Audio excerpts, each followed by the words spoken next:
Never fails, man. One of us are always muted. It just has a mind of its own. It just does It that. really does. Mhm. Oh man, but I made sure like this mic wasn't muted, and then Streamyard's like, Mhm. we're still gonna mute you. But what's up? Welcome to Supporter Kings. Just me and Brandman right now. Brian is coming home from Project Hail Mary, so he'll be joining us shortly. But what is up, man? How's your week been? Man, just it's been all right. Just staying busy or trying to stay busy. Not the two you were expecting. Mhm.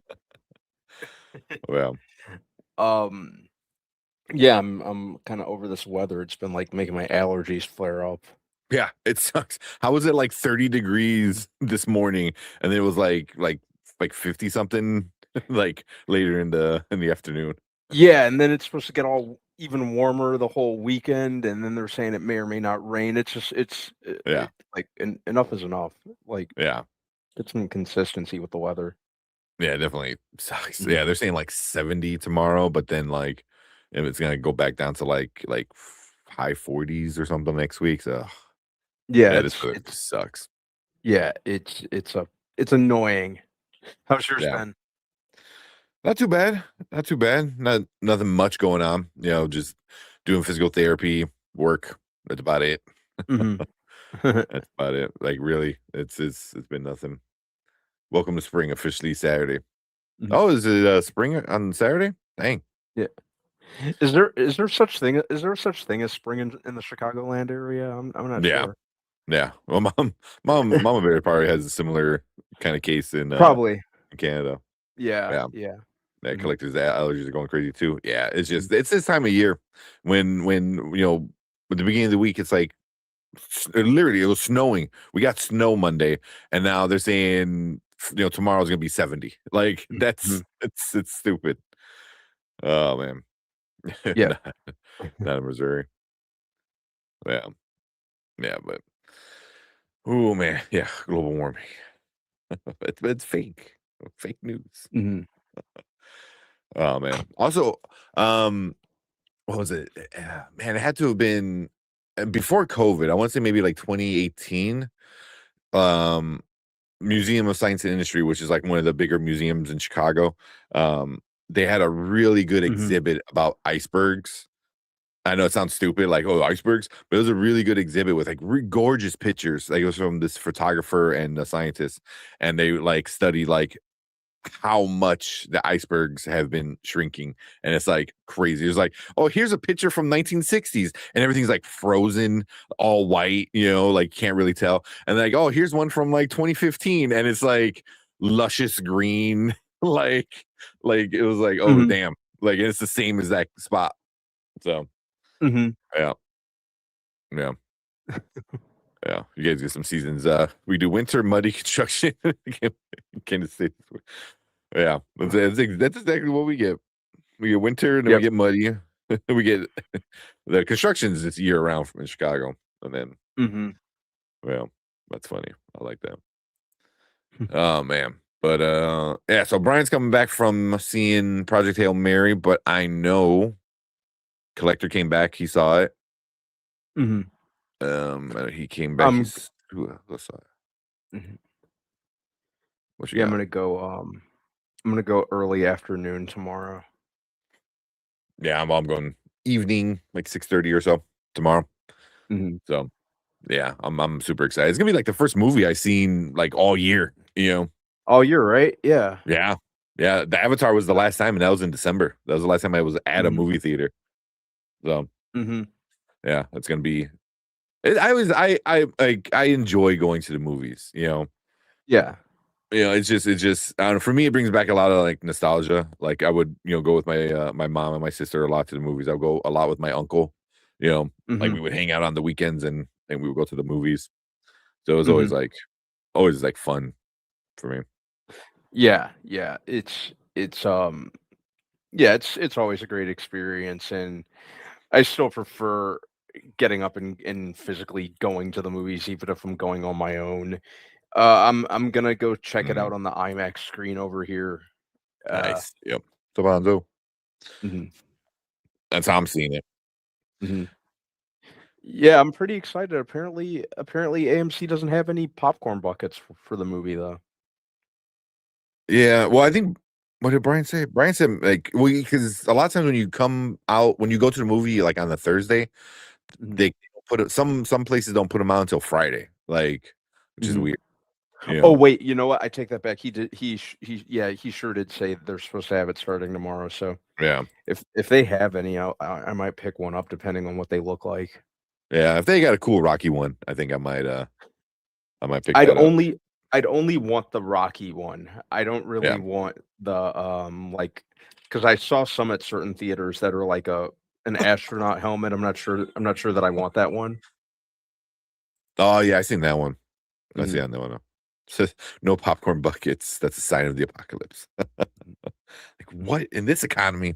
Mhm. You're not gonna nickel and dime every last penny out of everybody. Nah, they're Yeah. gonna be tomorrow. Yeah, so Um, I'm yeah, gonna if they have a Rocky one, I'm definitely gonna grab up that. yeah, yeah. I gotta get if they have a good one. I only seen the helmet one, The the space helmet helmet, one. like you said. That's the only one Mhm. I seen online. But Mhm. yeah, see what else if they got anything good. Maybe. I mean, I'm running out of space back here, so Mhm. but gotta have it. Gotta have it. Let's see who's in chat. So yeah, collector said I know he said he saw it today. He absolutely loved it. I Mhm. know he had messaged me as soon as he got out and said how much he liked it. Mhm. Fernando says he's going Saturday. Okay, Saturday evening. Very nice. Have fun. So I saw Ready or Not too. It's fire. Way better than the first one. That's awesome. That's that's awesome to hear because on Mm-hmm. surface level, I thought a Ready or Not sequel was like unnecessary as shit. Not quite Gladiator 2 unnecessary, but still pretty unnecessary. So Yeah. it's good to hear that it's because I've been looking at the reviews too, and to hear Mm. that it surpasses the first one is really relieving to hear.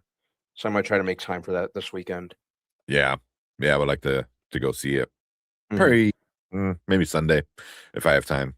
I wanna go Mhm. 'cause I love the first one. The first one was such a hidden gem, Sure like, and was. I regret not going to the theaters and seeing it because it was, like, at home, we're like, "Oh, let's see what this is about. This looks, Mhm. interesting," and then we, like, loved it, me and my girlfriend, so Yeah, and for I sure was if seeing still over second. and I was still overseas when it came out.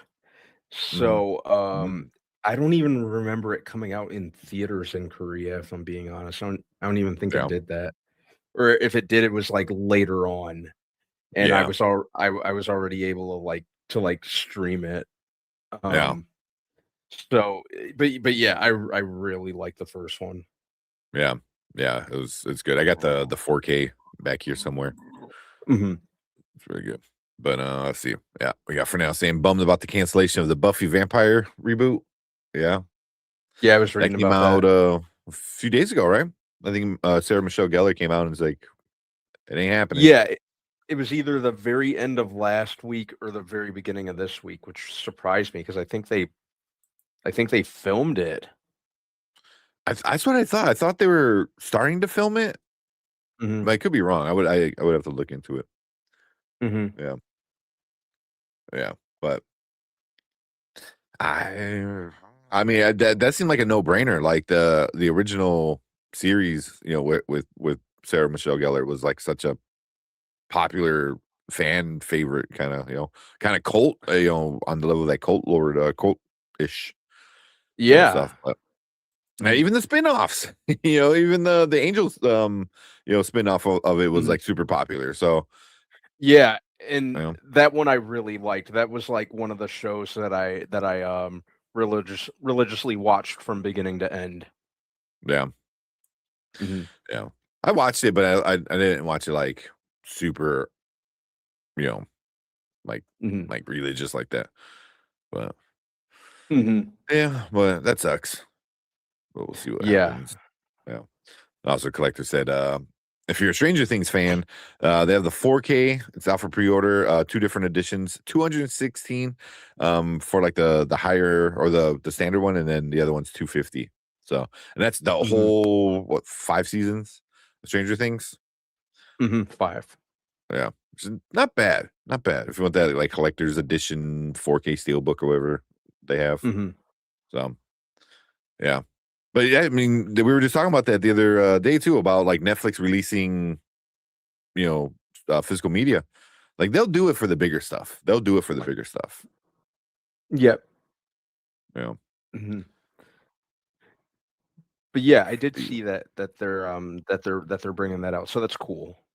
Yeah, Um, like I yeah. said, I I try to mean, maintain. Mhm. are you gonna buy it? Buy like because I have like season 1 and 2 because I found it at the Goodwill for like $3, you know, on Blu-ray, which is Mhm. nice. But I don't know if I'm gonna spend like 250 because like the show was Yeah. good. I'm not like a huge fan like that. Mhm. You know. Yeah, see, like, spending that much is kinda pushing it, I think. Yeah, I mean you got to be really loving it for that. Yeah. I don't think I feel like spending that much. Yeah. Also, shout out to Zach. What's up? We got Zach Elborn, Zach, formerly Zach Attacks. So all you guys know him. Make sure you, if you haven't subscribed, go check him out. I was watching him and Evan Edition on Sunday with the Oscars, and that was super fun, Mhm. uh, fun show. Mhm. So I appreciate that. 26 money crowd. That get laggy. Yeah. And yeah, just for, like, a minute. Yeah, Mhm. but we appreciate Zach coming in. 2 years Absolutely. membership, man. That's awesome. Mhm. Yeah, that's dope. So he's definitely one of the OGs. There he Mhm. goes. What's up? What's going on, buddy? I know we were talking, you know, off stream the other day, and we are like, man, we got to get like Zach and Kenny. You know, I wouldn't mind. Mhm. I like Evan Edition. I've been watching a lot of his stuff. He's been putting out so many shorts too. You know, so I see him all the time on Instagram and shorts and stuff. So he seems like a cool guy. Wouldn't mind Mhm. doing something with him. I know Zach but Mellon um had him on his show the other day too. So and it Mhm. went on forever. It's like a 3 hour show. You know. For us it's like a normal Mhm. Thursday, but for them it was a lot. Yep. But yeah. But yeah, also check Mhm. make sure you guys go check out Zach because I know he has a new well, I want to say new series. He's rebooting an old series he used to do, you know, with like like a throwback Thursday kind of thing. So he's doing something with a new spin on it. So yeah, that seems a lot of fun. So Zach always puts out awesome reviews. Mhm. So make sure you go check him out. But we always appreciate Yep. him. Yeah, his content's yeah, his mm, Mm, mhm. it's must watch. Zach, the other Zach, both Zachs. Yeah, Evan absolutely. Edition is new on my list. Thug Streams. Like like every time they put something out, you know, I usually watch it fairly quick. Mhm. Yeah. Mhm. Said when are you guys going to see Project Hail Mary? So yeah, Brian's coming back from it right now, and then me and Brandman are gonna see it tomorrow. So Yeah, I'm gonna go, yeah, tomorrow afternoon, probably early in the after well, not probably early in the afternoon, definitely early in the yeah, afternoon. I already got my tickets, so yeah. I mhm. know the one So, yeah. thing was there was no early screenings for it around us. Mhm. You know, like Really? no, like even in the city, which I was like really surprised. Usually there's like, you know, one in the city that they always do the early screenings. You Mhm. know, I think they had one of the super early screenings like, you know, like 2 weeks ago, and that was it. Like they had one showing and then nothing until today. So it was like super annoying. Really? Yeah, yeah. Especially out in the burbs. They didn't have nothing out in the burbs. So Mhm. yeah, because otherwise I would have gone like last week to go see it. Mhm. So there you go. Yeah, Like I said, I gotta do my review tomorrow. I almost went earlier today, but I had some things I needed to knock out. Yeah. So, Yeah, I'm gonna can't wait to check it out tomorrow afternoon. Yeah, for sure. Mhm. Tony, what's up, Tony? Hey, what's good, Kangs? Appreciate you, Tony, coming in. What's going on, Tony? Uh, yeah, so he said I got to see it last Friday. Double feature with Undertone. I got to see that Undertone because I've between like everyone I've seen online talking about it, like Mhm, yeah, it looks mhm, interesting. Yeah, yeah. And he just came back. He said saw Ready or Not 2 today. There mhm. you go. How'd you like that one? Yeah, it was yeah, how'd you like it compared to the first one? Yeah. Yeah, Collector Mhm, said, gotta do my review tomorrow. Very nice. mhm, Check out that. Saw Undertone last week. It was very scary. That's what I'm hearing. That's what I'm hearing. that's It's like a mhm. really good scary movie. Yeah, I like one that, like, legitimately creeps me out because it's so common that you hear, reviews say or, like, quotes, like, it's the scariest movie ever made, I was terrified, blah, blah, blah. Mm, Then you go in and sit down and you're like, "Oh, this isn't so bad." It had a couple jump scares, intense moments, but that's so I'm always like, am I gonna go in and, like, be legitimately creeped out or what? mhm. So to hear that about Undertone is because the trailers look kinda unnerving. So if it really delivers what the trailers displayed, I'd be pretty content. So I do wanna make time to Yeah. see it for sure. Yeah. Mhm, Yeah, for sure. Oh, man. I'm just kinda going through there you go, Mama Bear. Hello, boys. hey there. Trying bouncing around in the comments, kinda going through, seeing, what you guys talking about, because everyone's talking about Spider-Man trailer. Release started this morning, so it's making 2 billion for sure. Mhm. It's gonna make so much money. Yeah, It's gonna it's make gonna a make lot a of money. ton. Yeah, Yeah, I've rewatched it a couple times since we reacted to it. same, same. Like, I Partially watch a because lot of, I'm like, Easter eggs things. yeah, partially because I'm still in disbelief that they finally put the damn thing out. Like, is it real? Mhm, It's just a dream. Yeah, Spider-Man Brand New Day snatching the 2026 from Avengers Doomsday. mhm, Possibly. That Spider-Man looked really good. That looked really good. mhm, Yeah, Ace saying, the trailer was damn near worth the wait. I guess, it's already beat the Grand Theft Auto 6 trailer. Yeah. mhm, Yeah, I think it's, like, one of the most watched, like, trailers ever. I know it's, like, they definitely beat a bunch of records, of, of most views or something like that. So mhm, but it's Spider-Man. It's Spider-Man, it's the MCU mhm, Spider-Man, Tom Holland, like, everyone loves it. They're really curious to see what happens with, him and MJ. So, yeah, I mean, people are gonna watch the trailer, and I mhm. don't think it disappointed. I think it was a really good trailer. Hopefully, the movie It was is also good. mhm. I Mm, think it will be. It's, just kinda reading up on a lot of the behind the scenes stuff. I really like the director's work, like, even before he was doing Shang-Chi. Um, mhm, he did some pretty good, he did some pretty good, he has this indie movie called Short Term 12 okay. that's really good. Um, it's with Brie Larson and, I forgot the other actor's name who's in it, but he was in 10 Cloverfield Lane. Uh, but it's about, these people who work at a, if memory serves me correctly, it's like a mental institution, and, just kind of the things that they kind of get into. It's like a full-on drama movie. Really, really good, really well acted, though. And then he Yeah. did courtroom drama, Just Mercy, with Michael B. Jordan and Jamie Foxx a couple years ago, Oh, um, yeah, yeah. which was another good one. So I like a lot of his work, and, pretty much everything that he's done for Marvel so far has been good. So for him to take over, I think when you're doing the more kind of classic street level, grounded Spider-Man story, I think we kind of needed a new director. Hmm. So even though I'm always kind of iffy whenever new directors come in, but him I trust in, and Yeah. like I said, a lot of the behind the scenes stuff looks really really good, and then the trailer just sold me even more. Uh, it looks very like pretty much everything that I'd want out of a Spider-Man movie. Yeah. Mhm, Yeah. Yeah. 100%.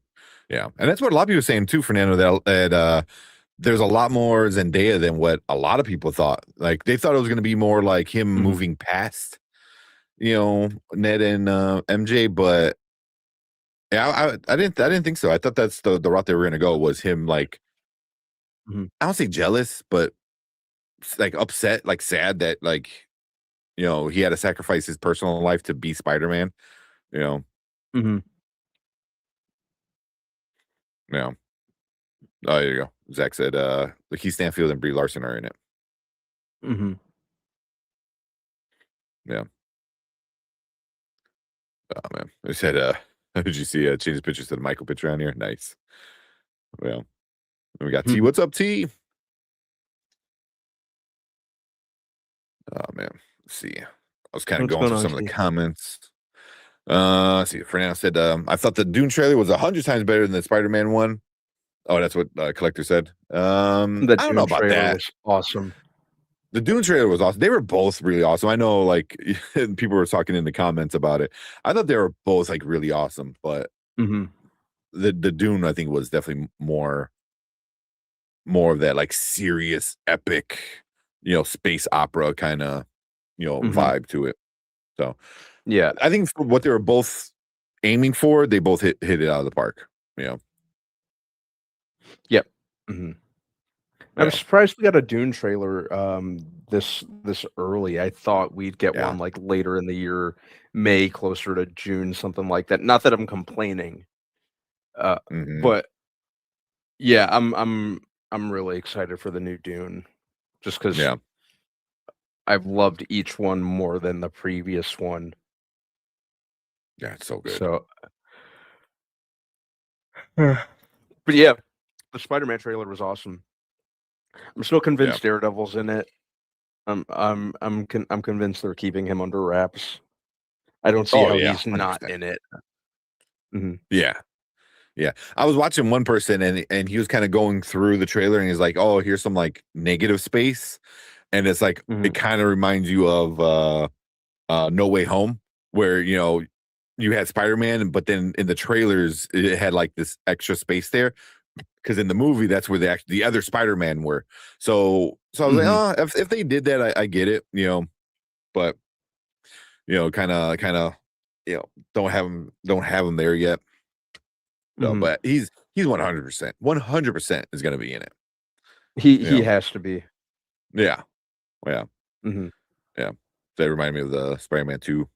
Yeah, that's what we were saying too. Very, very Spider-Man 2 vibes, I which kinda is great feel like, because cause I definitely got Spider-Man 2 vibes. I think there's gonna be maybe, like, a subversion of Spider-Man 2, like, whereas Peter was, it was Peter trying to kinda prioritize his life as Peter Parker and not Spider-Man. It looks like this one, Peter's just gonna be, like, really absorbed into his Spider-Man role, now that no one knows who Peter Parker is. So yeah, I kind of feel like it's gonna be a subversion of Spider-Man 2 in that regard. yeah, yeah. I feel like also somebody might come out and be like the exception to that spell that they put on. Like I don't know who, but I Mhm, feel like somebody's gonna come out and was like, "Oh yeah, we know you're Peter." He's like, "How?" And it might set up like Doomsday or some shit. I don't know. mhm. So I'm curious how much this is gonna, if any, if it's gonna tie into the greater universe. Like, on one hand, you'd think that is a given just considering it's the MCU and Doomsday and Secret Wars aren't too far off, but at the same time, I I'm kinda asking myself if it's gonna be just kind of relegated to its own corner for this movie at least, which I which I'd actually be 100% I okay with. would definitely not hate it. Yeah, if they just kind of keep it centered to what's going on with Peter and what's going on in NYC, rather than focusing on the greater universe. For at least this movie. Yeah, you just hope that is what it is. Say what? That's just what you hoping it is. Shit, yeah, that's what I hope it is. That's all you're putting your own feeling on. Just hoping I mean, it can go either way. It can go either way. I and think it's going to be. This is like what you want to hope. What? Don't you try it because you. I'm going to say I want it to be this way, so I want to say it's going to be this way. Give me that because you were saying the same exact opposite, the opposite about what you hope. You were. I want to hear it. I just think it's hilarious that. Man, that's a me move. That's a me move. That's what I would do. What's it called? Manifesting. You're manifesting it. Is like destiny. I was trying to do that with Aldous Hodge with T'Challa, and then it came out today and said, "No, Damson Idris is definitely T'Challa." Yeah, I'm like, all right. Speaking of Aldous Hodge, I'm kind of anticipating when we get to the topic of Cross. Oh yeah. Yesterday I didn't like it. Oh yeah. More on that later. Yeah. More on that. Because I tried to give it another fair shot this morning. Man, and it didn't quite you watched it twice? I tried to watch it and reevaluate it so I could be as fair to it as possible.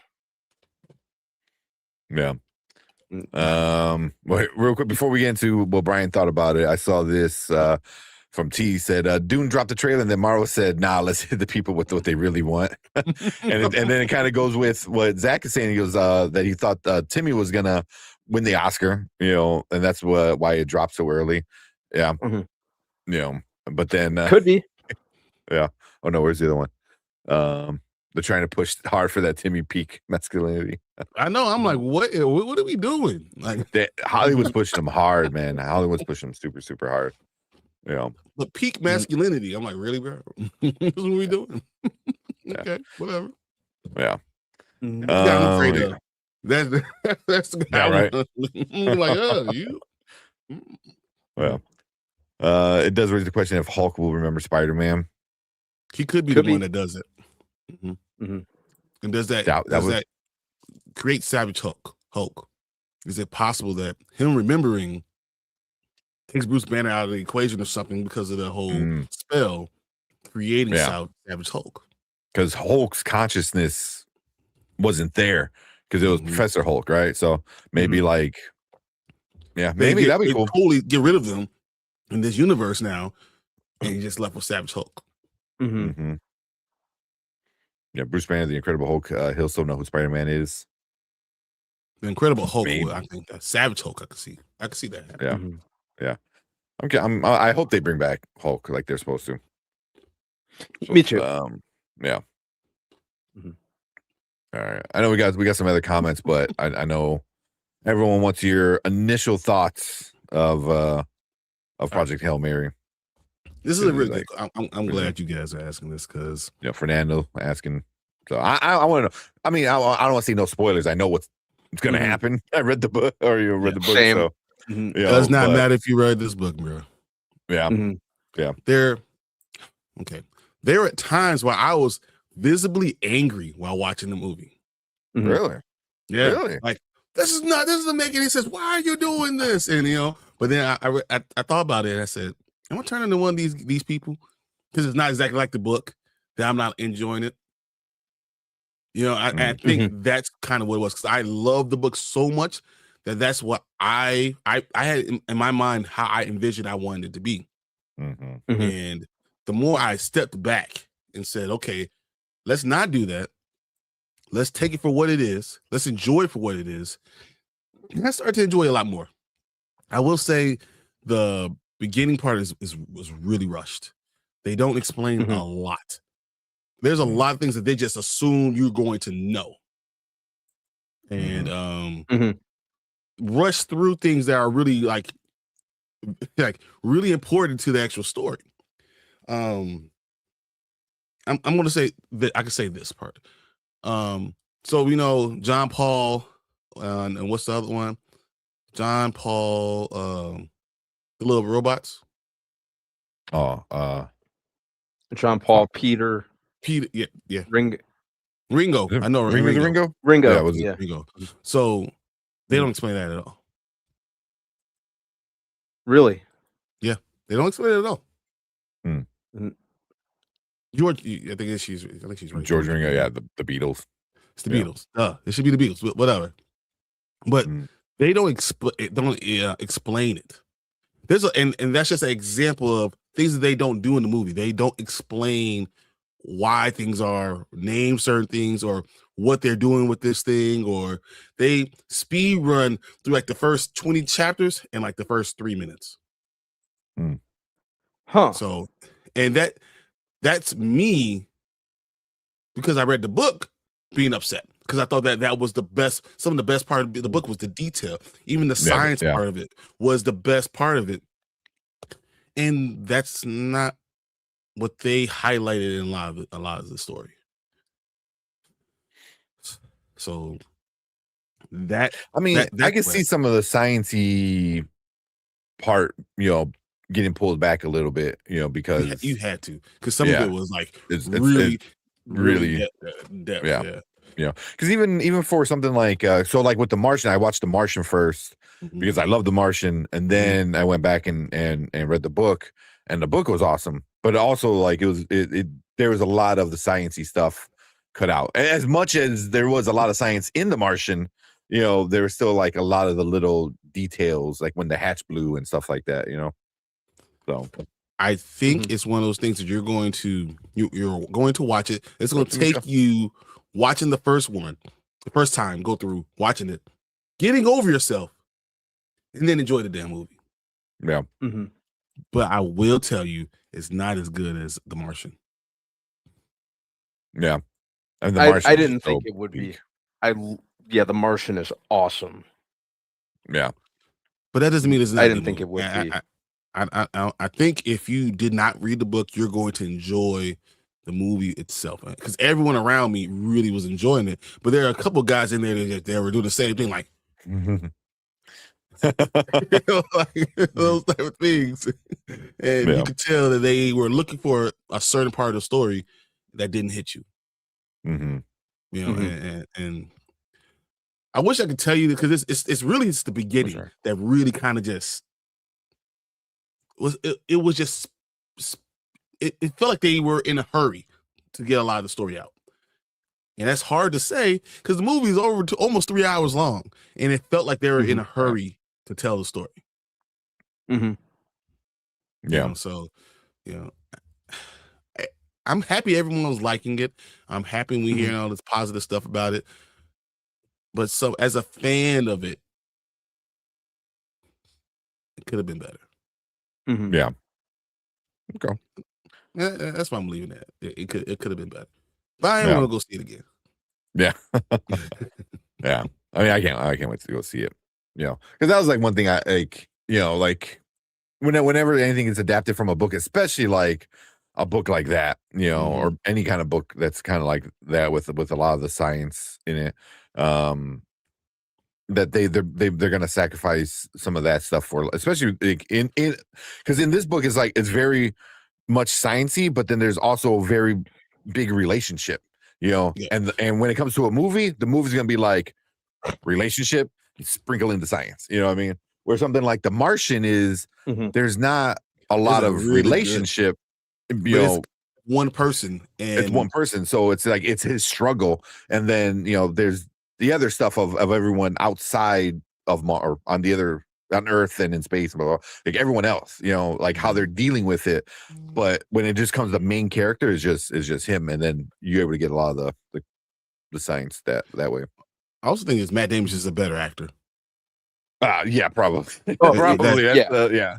Just playing what is, when you look at I like Ryan Gosling a lot, but he is not on the level. Compare the two. Yeah. At the end of the day, That's the problem. Colin Hanks should have been in. It would have made a lot more sense, but he does do fine, but just wasn't peak. And I think if it was peak, the movie itself would have elevated. So. Yeah, of course, yeah. I mean, and also like The Martian just had an insane cast. That cast was absolutely nuts. Yeah, I mean, they had everybody. Like, even when Donald Glover popped up, I'm like, and he's in like a really small part, and they somebody like him, So yeah, I mean, that was a crazy cast that they got for that. Where it seems like it's Ryan Gosling. Yeah. No, not Tom Hanks. Colin Hanks. Yeah, Colin, his son. His son is literally perfect for that role. Someone asked me how did they do it, Rocky? I liked it. I liked it a lot. They do. I think that they did a really good job with Rocky throughout the entire. Rocky's in most of the movie. See, that's what I figured. Like they're gonna want to get him in there early and get that relationship going. Yeah. But they went through some of that parts so fast. Colin Hanks isn't a good actor. He would be good for this role. I think it'd be more of that person being in that role. You can't. Ryan Gosling just wasn't it. But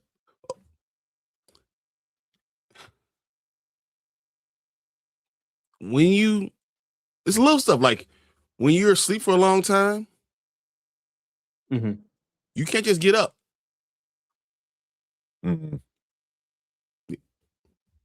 That's just logical. So but you'll see what I mean when you get to it. That's what you'll see. You have to see it to understand what I'm saying. And I think, Tank, you're gonna see it tomorrow. You will understand exactly what I'm saying. Like all the parts. Yeah. Because me and Erica both read the book. She actually read the book first and explained it to me, and I was like, I need to read this thing. Granted, I did the audiobook, but either way, I went up, reading the book and loved it. So and Andy White is going to be in C2E2. You gave me my copy of Project Hail Mary. Told me to go get it. You said, "Hey, Brian, get this thing." You sent it to me. I got it, read it, made me fall in love. It's your fault. Literally your fault. Well, because I think we were talking about The Martian. And then what was better? it was fairly within like 6 months, I think, of when the book came out. I told you about it. Yeah. And then I know you had got in, like read it super, super quick, and you're like, it's amazing. Yeah. And that was like a couple years ago at that point. Yep. This was probably 2 or 3 years ago now. Yeah. But if I was rating it out of 5 stars, definitely read the book. Read the book. I'm rating it out of 5 stars. I'm giving it. It's not quite 4 stars. Really? Damn. Like almost even for me, I would say that's like low. I really want to give it 4 stars, but just there's little things that give me not quite 4 stars, but really, really close. Really, really close to 4 stars. Like if I was rating on Letterboxd, I'll probably put it at 4. Okay. Because of that, I would say I'm gonna put it at 4. Yeah. So I seen this. I gotta bring this up. She said, "I don't think Matt Damon is a better actor, but I put him in the same tier." That's wild, man. I don't know. I mean, it's but yeah, Matt Damon is Matt Damon 10 times the actor. Easily. Yeah. Like by a I don't know what happened to your camera being, but your camera's just like blacked out. What the we hell? can hear you. Yeah, but it's just like blacked out. Hang on 1 second. I thought that. Go for it. It's like my camera. I don't know if you guys know this is a new camera. I told you I ordered a new camera. Yeah. You can tell it's a little I mean it looks good, but you can tell like the settings are different. I have to go back through it. I just literally just because I got it right now. Before I jumped on, I plugged it in, got it set up, then jumped on. Nice. I like to say he's considering reading Project Hail Mary again as soon as he finishes the book he's reading now. Yeah, I'm actually having a problem. I wouldn't mind doing that. Right after dark.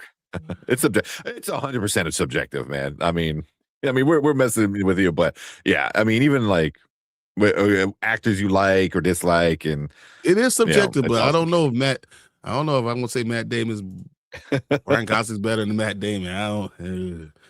They both have their lane. 50, you know. Mm. I don't know. Like, what can't Matt Damon do? I don't know if he could do. See, I mean, he did. He's done. I was gonna say I want to say rom-coms, but like but rom-coms or even just like like the Notebook kind of thing, like just chick flick, quote unquote.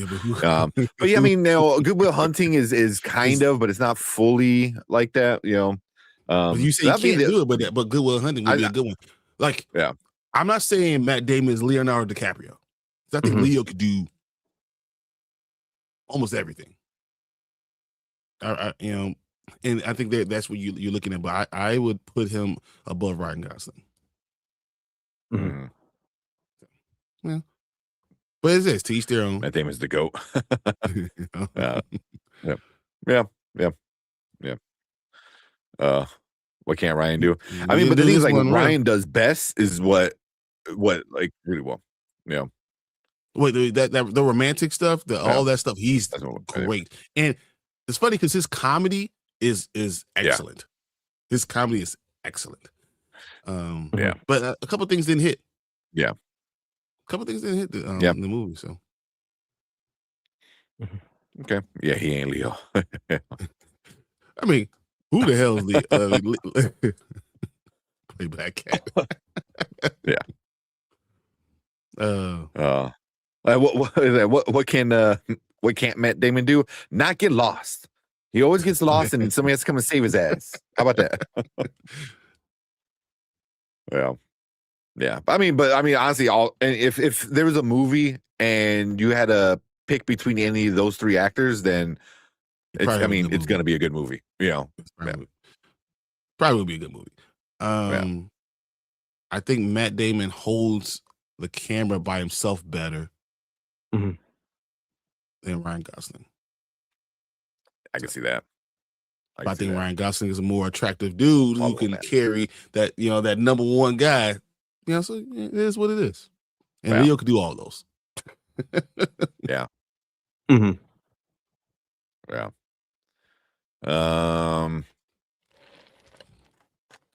Yeah. I mean, there's some past comments that we're talking about, like undertone and stuff like that. Yeah. So I know, like I said, you were hoping we would watch those live. It was just, they were so big and we wanted to get them out. Mm-hmm. Plus, we got Cross we got to talk about. We got Invincible. We got 3 episodes of Invincible. We got One Piece. We better figure out something because we better start now because it's almost 11. Yeah. That's why I went live, and then as we were playing the intro, Brandman joined. So I was like, okay, cool. I don't have to do it. I don't have to start by myself. But I was like, but we definitely need to get it going. Just go, man. I was hoping you guys were already in the middle. I just jumped in. Yeah. Really? Mama Bear, that's interesting. What you say? So I think Matt Damon is more attractive. I never understood Ryan Gosling as romantic lead. Well, I ain't gonna hate on them, I mean, also that's very subjective. Yeah.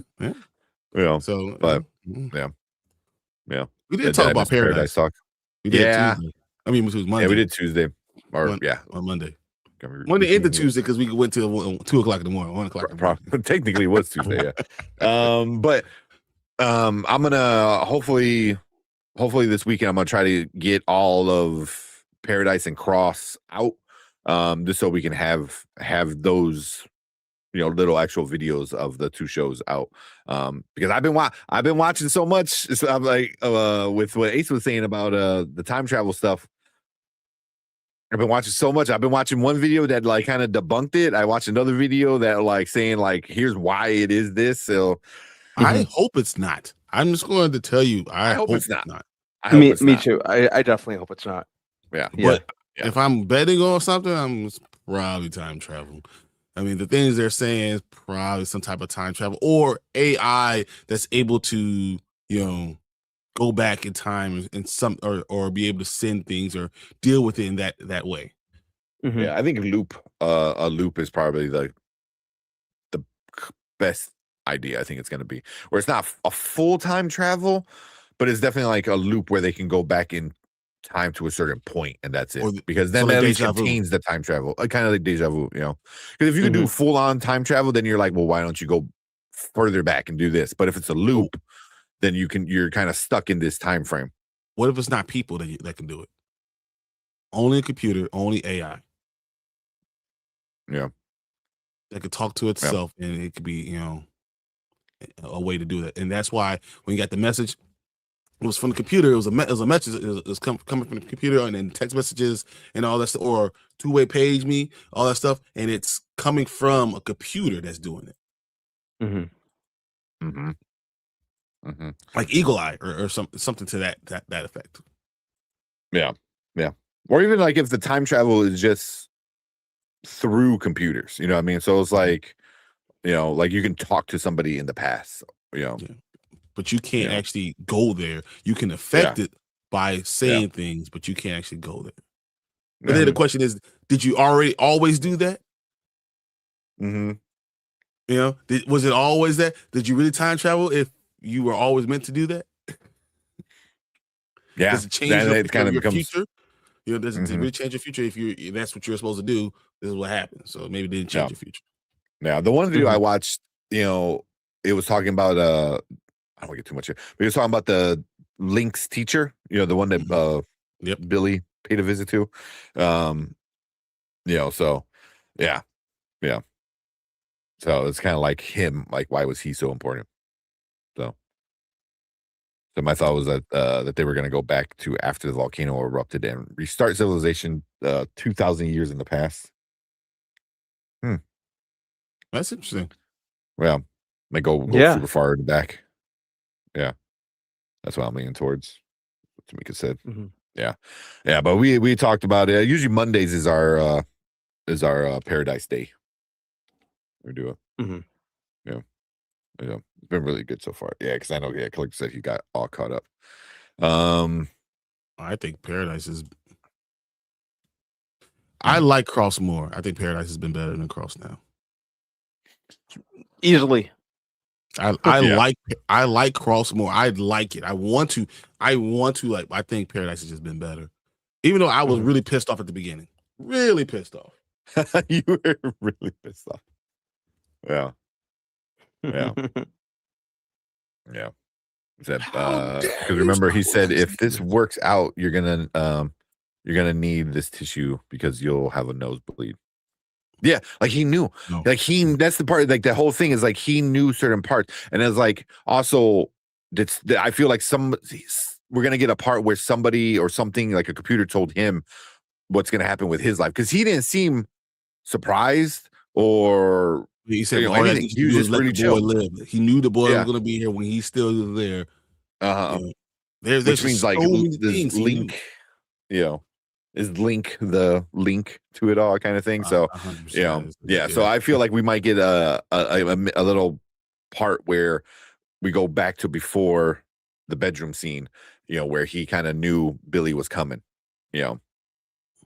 because he was super chill for somebody that had a gun in his face. So I mean, I just don't want it to be time travel. Yeah, I would hate if it's time travel. Yeah. There's good arguments for both. I was watching all those videos today, and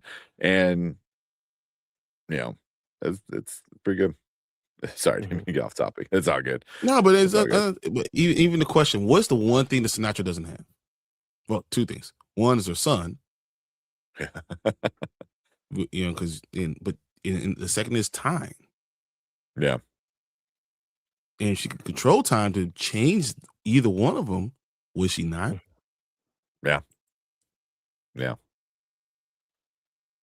one character that the show I want to die so bad in Paradise is the red-haired girl who's young, who's young, The who young is who is killing doing the people in the people. show. Oh, Jane. Jane. Jane. Mhm.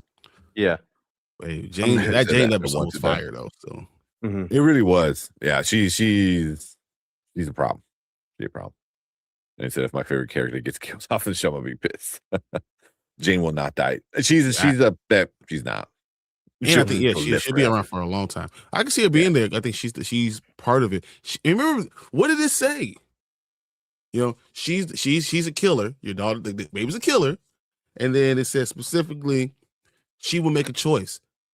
You will make a choice about who lives or die, or you could make a choice to whoever to kill or something like that. The whole point was it doesn't have to be Jane that was making the choice. It could have been Sinatra, but Jane's the one who's the killer, and she could give the message. He said, "Give the message to the baby. Mhm. Let this baby know this message." Mhm. It doesn't mean that the message was about the baby.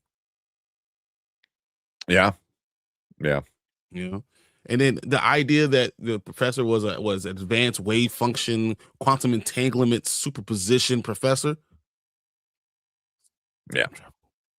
You have that many like big words and quantums and all that stuff. Yeah, he's definitely in some like crazy sci-fi stuff. He said Jen's got to go right along with Gary. Right along with Gary, dude. Mhm. Gary need two shots. Yeah. Yeah. Friggin' Gary. You guys say you have a lot to discuss. Keep an eye on time. Yes, exactly. Then you shouldn't have brought up Paradise. Then I'm done. I know. You want to do Cross first? Yes, And then we'll watch this trailer, and then we'll get into the other two. So yeah, so we'll do Cross first because it's just one episode finale, so we can like kind of have that. We'll watch this Desert Warrior trailer because I do want to see it. I do want to see it. I'm kind of curious to see what it's about. And then we got Invincible, and then One Piece. But I feel like One Piece is gonna be like the longest. So if we don't get into One Piece today, no way we're going to get into all this. So it's 11 o'clock. There's no way. Yeah. Yeah. I don't you not believe. Oh man. All right. All right, Fernando. We'll start that because we'll see if we agree with that. Let me change that over. Yeah, let's talk some Cross about this finale. Let's go. All right, what is up? Welcome, Spoiler Kings. We're gonna talk about the season finale, season 2 finale of Cross over on Amazon. So we got how it all ended. You know, does Lance die? Does Rebecca die? Does Cross die? Like, who dies? You know, so somebody's gonna die, right? All the deaths. So this one kind of just picks up right where the last one left off. Was it Donnie stole the tape? You know, and then the aunt killed Donnie. Claire was like, bang bang. Sorry. It's mine now. You know, but yeah. So we get all that stuff, and then everyone's trying to figure out who or how to stop because they know who's next on her list. And it's just like, how can we stop her? And they can't figure out for the life of them how to stop her because she keeps coming up with ways to kill people. So, but we'll start off with Brand Man. What you think about this finale? Am I allowed to go into my overall thoughts? Yeah, with the whole finale, spoilers, all that fun stuff. I was the very definition of underwhelmed. Mm-hmm. It's hard for me to place without reaching anything on this episode that really did anything for me, aside from Aldous Hodge, who's great in every episode. I think acting wise, it was absolutely fine.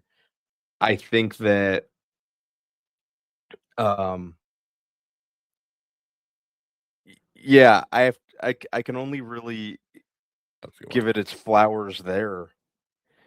I was really underwhelmed by this episode all around.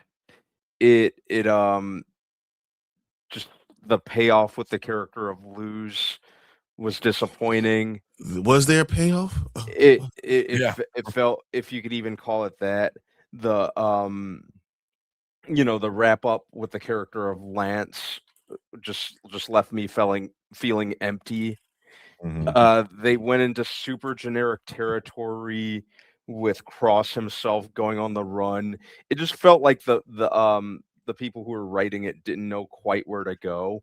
And maybe I'm a little maybe I'm speaking a little blindly, because I haven't read the book that it's based on. So I don't know how accurately it's sticking to that, but it just felt super generic. It felt like the writers didn't know quite where to go, so they threw in a bunch of tropes.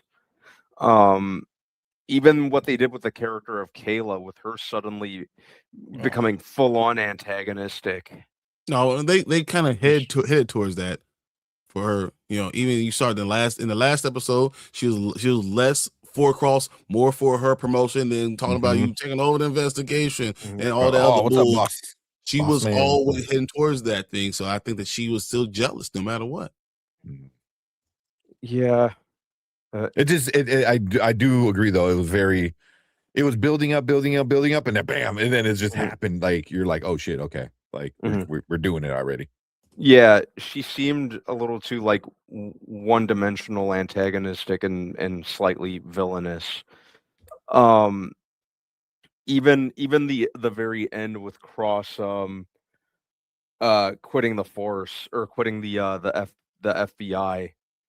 Just the FBI coming after him, you talking about? Or quitting being a cop. Quitting the force, I'm sorry. Yeah. Yeah, just everything about this episode just felt uninspired, and like they didn't know where to go, so they just dug up any and every trope that they were able to. Yeah. Okay. I mean, well, I know we'll get more into a lot of the episode. But what about you, Brian? What was your thoughts? Do I like the episode? No. Okay, I thought that this is one of the better things I've seen on TV, and I was ready for it to be one of those really special finales, and I feel like they missed the point. And so Luz, and then doing what she did, she beating up all the people, and then Alex, tipping her off, and then Luz not killing her aunt.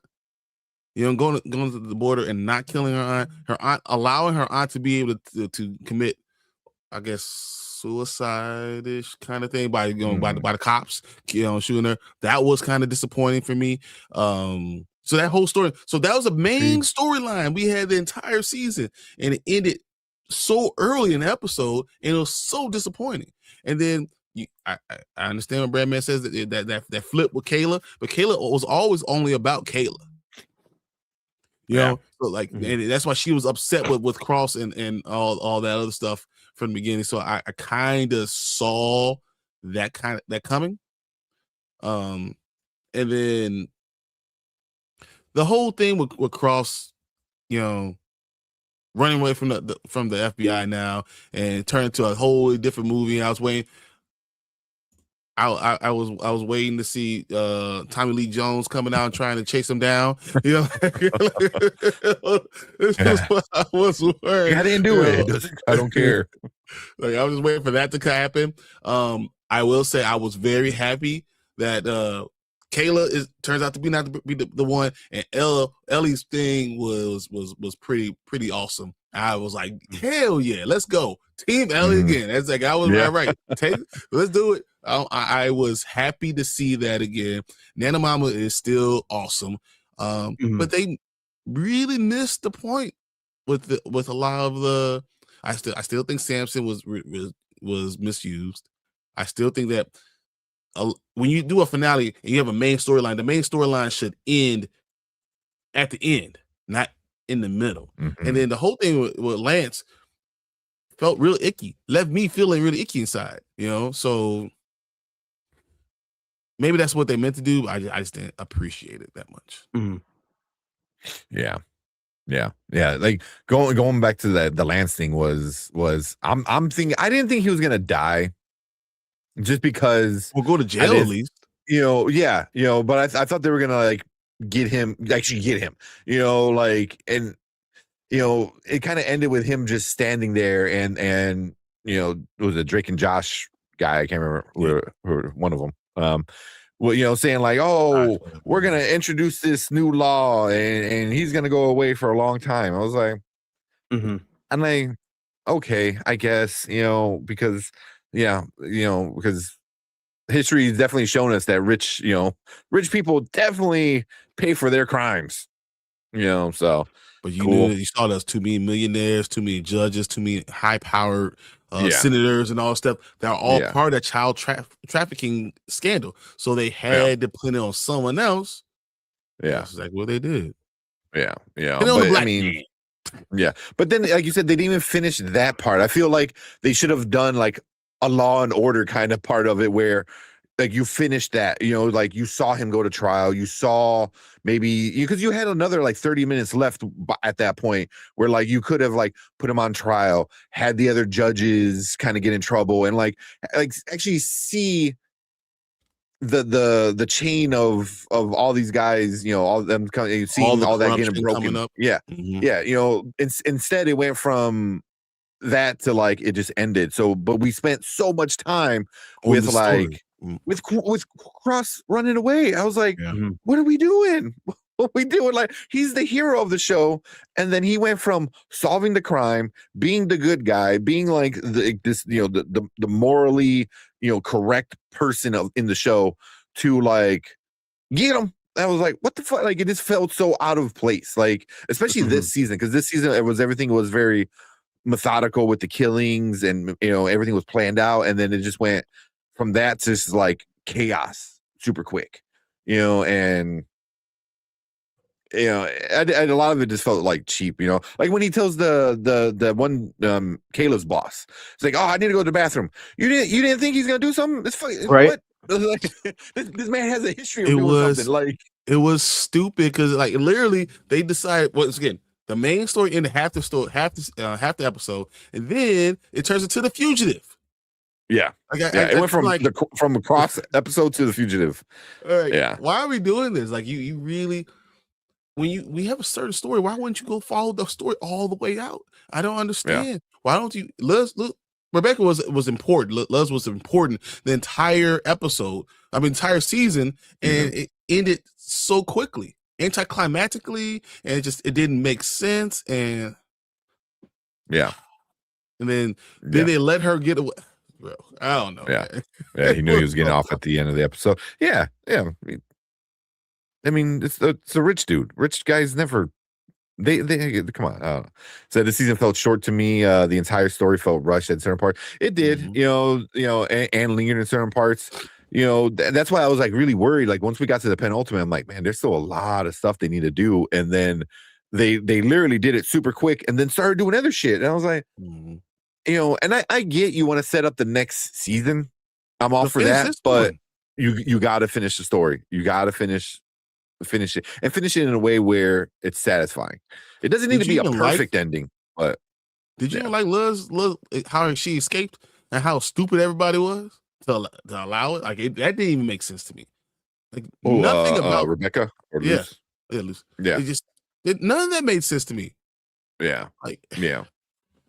It was just, and then like you had this big moment of in the penultimate of Donnie getting the tape and blah blah blah, and we were all like, we had like, oh, maybe he did this or maybe they did that. They explained this giant major plot point in like in a super second, like in like a few seconds, where like Kayla just comes in and is like, oh he never gave it to him. We actually have the tape. I was like.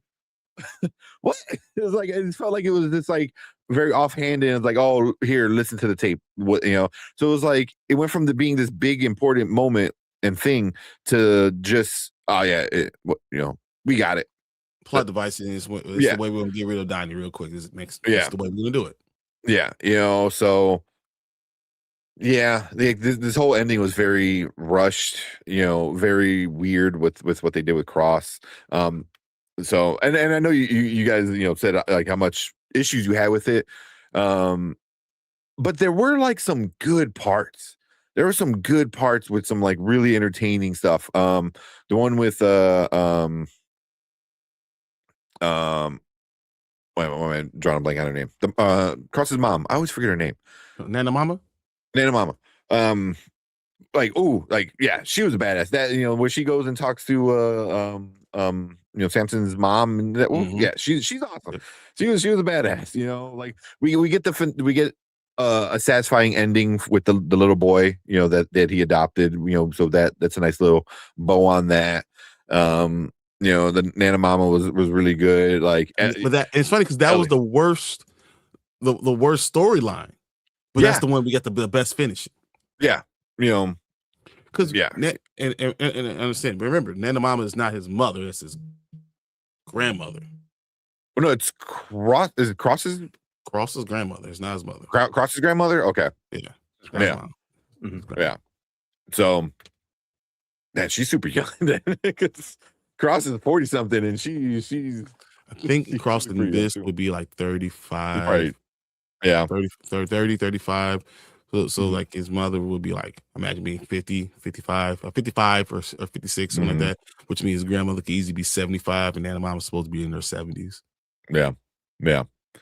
Well, but yeah. So I mean, like that scene with her was cool. Seeing Ellie come back and just being a badass, kind of like, like her and Cross still have issues. But you see, like it's gonna work. If he ever come back, it's gonna work out.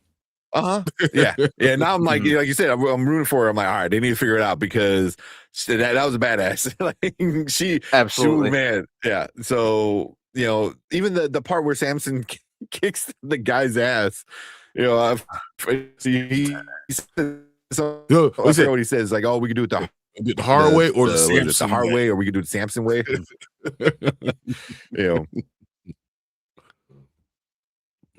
Yeah, something like that. So like there's some good parts, like the actual chase scene. As much as I didn't like what they were doing, it was an entertaining chase scene. Badass car. That Mustang was pretty badass. I'll give it that. So it just the actual chase was cool. The idea of a chase scene was kind of stupid. So but it's like they so it had some parts of it that were like cool, but did they forget? Like it seemed like they ran out of things that they wanted to talk about, right? But they didn't. They had more things to talk about. So it's like they jumped. They did it so fast without having to do it. Like you really could have just finished with the storyline, and we all would have been happy. Yeah, but they didn't. Yeah. I mean, how are they gonna stop her and the other shooting her? Yeah, I mean, with the aunt, with Luce's aunt, like I didn't care too much about that because at that point, like she was really not that big, but then they try to set her up to be bigger in the end, and then it is all kind of crapped out. Like all of that storyline crapped out because I just felt like Luce should have had a bigger ending than what she did because we spent so much time with her getting her revenge and being very thoughtful and all that build up, murder. Yeah, all that build the up. way that all that build up, what she was doing, it just, like I said, it just felt so flat compared to last season didn't work for me. Yeah. Like the big finale with how they got the bad guy and what the bad guy did and this and that, like that felt good. Like it felt like satisfying. This was it's like, oh, like we showed Cross might have an issue with how the system is, so now he has to be like the I don't know, the vessel of the finale rather than the villain. Exactly. So yeah, it was a weird shift. I think everything in the finale was just weird. I mean, no one's happy. Luz didn't get her revenge. Luz didn't kill her aunt. We found out about what she did. Exactly what we thought. She did. She did. Cross didn't get anything. Duran gets away. Kayla wins the day. No one is happy at the end of the day. Like, everything is awful. Yeah. I mean, really, yeah. I mean, the one thing with like Lance is like, they say in the like, oh, he's gonna get his time in court and jail and blah blah blah. But it's like the whole point of the FBI framing Cross was he owns everything. Yeah. Like everyone's in on it. Exactly. So that means they got to frame someone else because Lance can't be the one. You can't take down Lance. And so they know basically it's them coming after him is saying that Lance is going to get away with it. Yeah.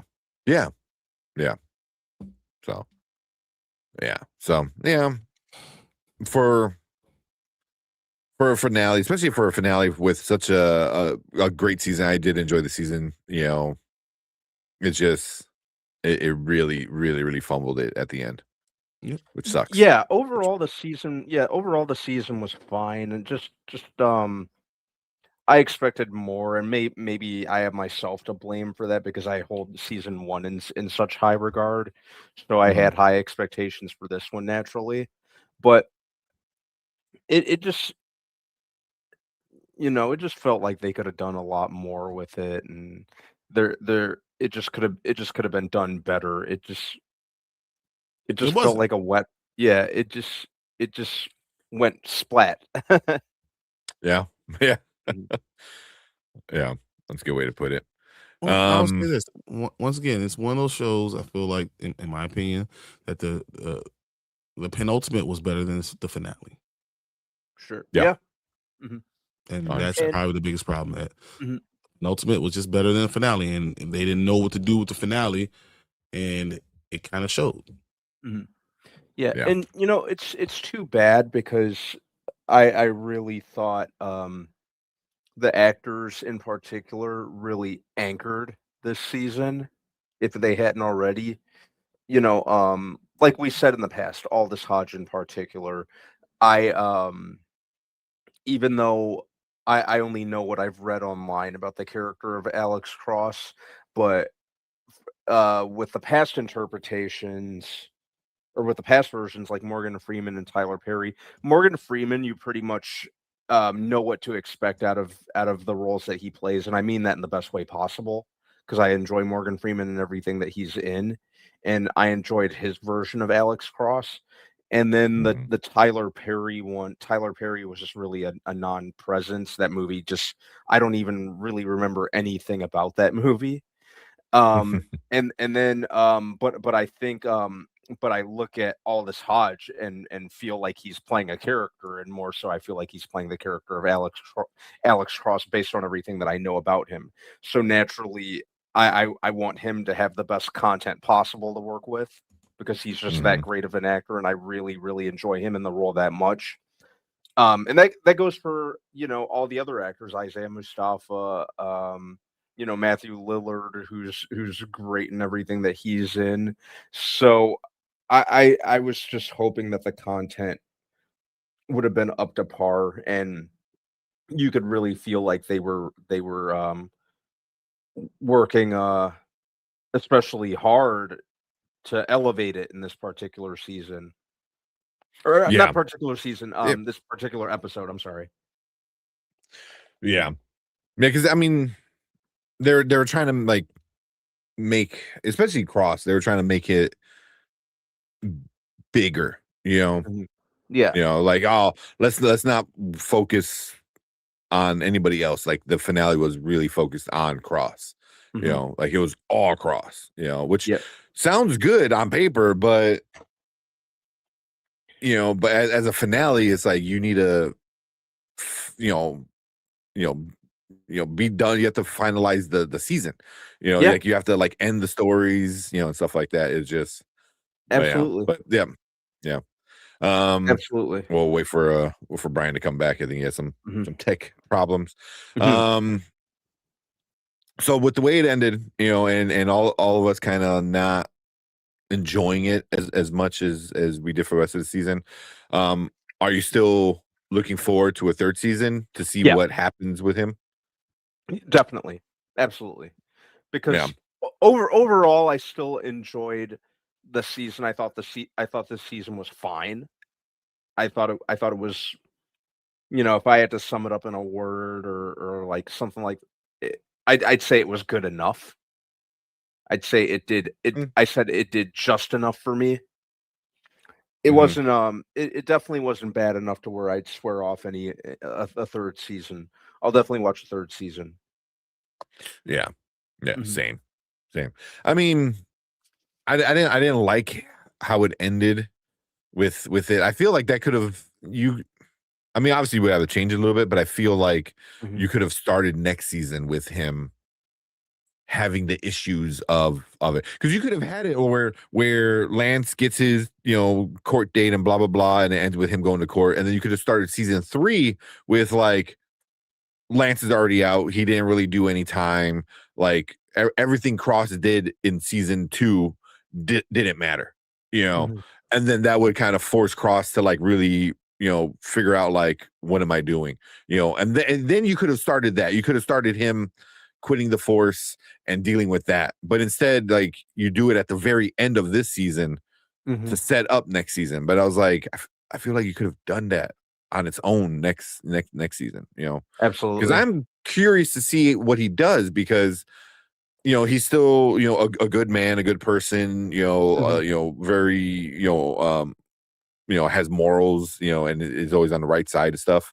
So I am curious to see what he does now that he is not a cop, and Mhm. his whole his whole personality is being a cop, is trying to save people and help out and stuff like that. So now what happens, now, like, I'm kind of curious Mhm. to see how all that plays out, Me because too. even they brought it up in season 1, I forgot who, but it was very much the same thing of like you're a black guy as a cop, like it kind of has problems, against itself, at Mhm. sometimes, so then this season just kind of amplified it with like, you know, money and morals, Yep. so Yep. I was kind of, but I do want to see it. I do want to see where it goes. Me too. Me too. Like I said, overall, the show really works for me, and it's excuse me. I really enjoy watching Aldous Hodge as the character. Mhm. Uh, so and it even makes me honest. If I'm being honest, dude, it does make me want to start looking for the books to do more research. Read it. Yeah. Mhm. But I'm overall I'm enjoying it. Like I said, I rewatched this episode earlier this morning just to kind of Mhm. reevaluate it. I thought overall this season had some pretty good merits. Yeah. Um Yeah. Oh, for sure. it's Yeah, and I don't even want to say this episode was bad enough to ruin the entire season for me. I was just kind of hoping it would go a different route. But Yeah. um like I said, I liked the acting. I thought the pacing was enough to really hold my attention the entire time, and that even Mhm. goes for this final episode. So I think they're still making a lot of the right moves for me to stay invested. Yeah. Yeah. Agreed.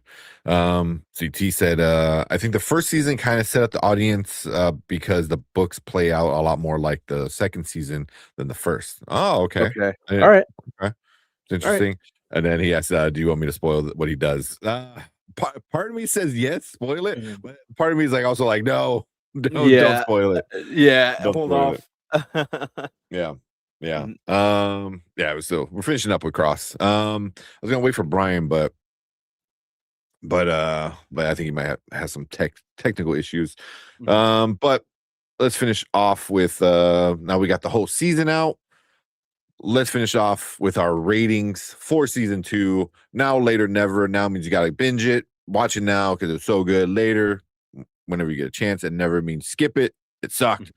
But with that, what are you going to give season 2 of Cross? I was thinking about this throughout the day, especially upon rewatch of this episode. I've been kind of teeter-tottering between now and later. But I'd say in this case I'll probably give it a later. It's like I said, it's got enough merit. You know, if I'm being honest, I think the final episode, like I said, it could have been a lot better, but at the same time, it's not really. I can't really say now with a sense of urgency, especially with all the other stuff that we have or is on its way out. To watch. Yeah. It was fine. It was overall. The season 1, obviously, I'm going to say now, go drop what you're doing and watch that. But this one was just a hair weaker than the last season for me.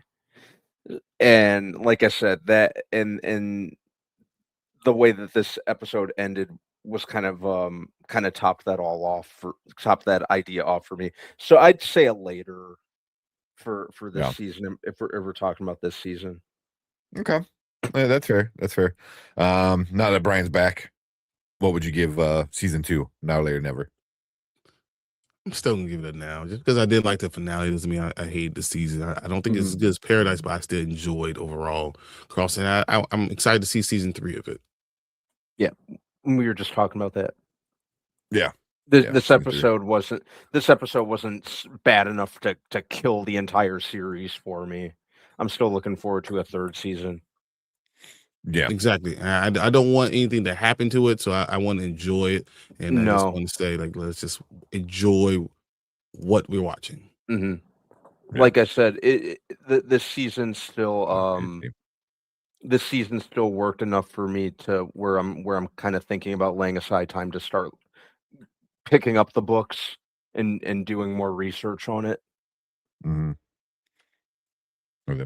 Mom Bear said, overall, the plot line of the season isn't for me. I'm sure I'm not alone in that. No, I mean, it definitely gets into some some real heavy stuff, like where before it's like, I don't want to say that like season 1 was like, oh, it's a murderer, but it's like, it's something we've seen a lot before, it's very murder mystery kind of stuff. And it was a lot of fun when it came to that, this wasn't much of a mystery at all. You knew what was going on the entire time. Yeah.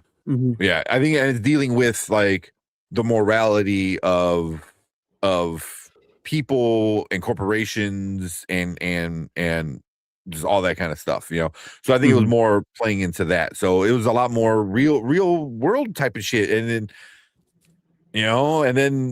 when it comes to that, it's like, I don't think you don't want to think about it. It's just hard to think about. No, people don't want to think about the real world. I mean, sometimes you want to have their TV show just be what it is and not have to deal with it. When the real world sucks as much as it does, they don't want to deal with it. Yeah, like season 1, has obviously murdering and killing, but it's so over the top, and stuff like that. That it was, that this was very much like, no, this is grounded. We're talking about this, topics and. And the season starts off like that, and it just doesn't let off the entire show, or season. So, so I 100% get why, the storyline is something that you might like be good with. Not want to deal with, exactly. Yeah, 100%. It definitely still had kind of a little bit of the cat and mouse element that the first season had. Yeah, but I think like Brian, like you just said, man, you right out of the woodwork who's responsible. There's no mystery. There's no mystery. The opening scene tells you the opening scene, who it is and what's going on. Yeah. I mean, the whole season starts off with like, here's the killer, and this is why they're killing, and you're like, oh shit, okay. And Cross didn't profile much because we already knew what the hell was going on. So the things that make him who he is, we didn't get a lot of. Yeah. I kind of missed the whole Battle of Wits element from the first Yes. season. Yes. That was one of my favorite things about season 1. I missed Samson Cross. Yeah. There wasn't enough, there was like no partnership, like really. It was, hey, see you, ships passing the night. Hey, see you later. And that was they were kind of doing their own thing. Yeah, very much. Mhm. Very much. But finish off with my rating.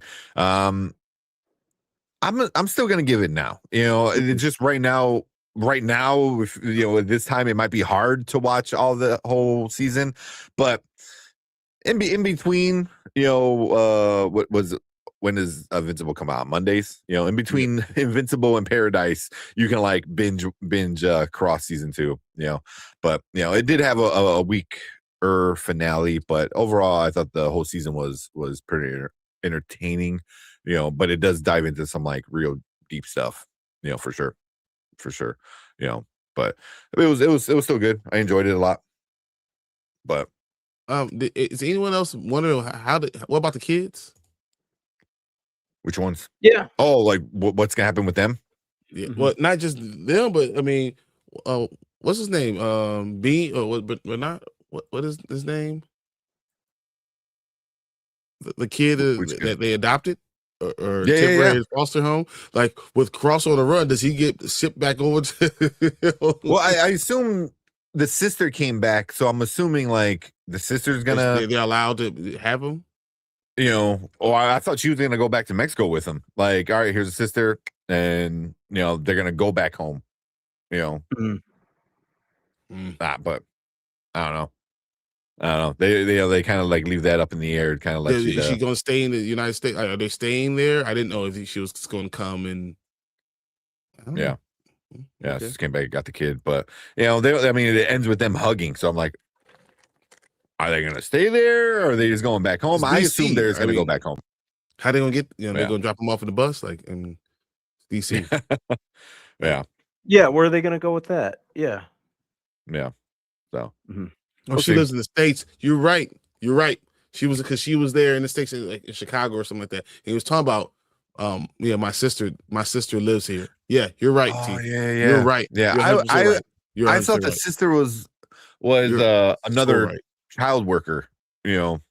No, remember because he said, no. Yeah, do you have someone? He said, no, I have my sister, and the sister was here already. Yeah. You're right, T. That makes sense.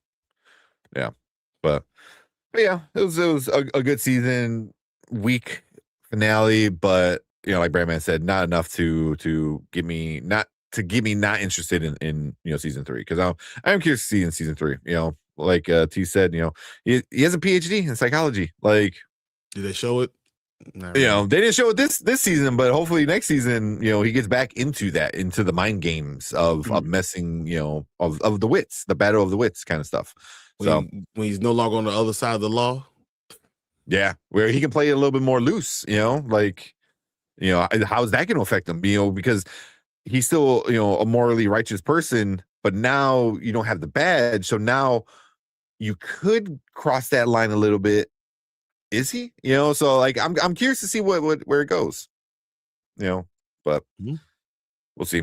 But yeah. Unless you guys got anything else. Nope, no.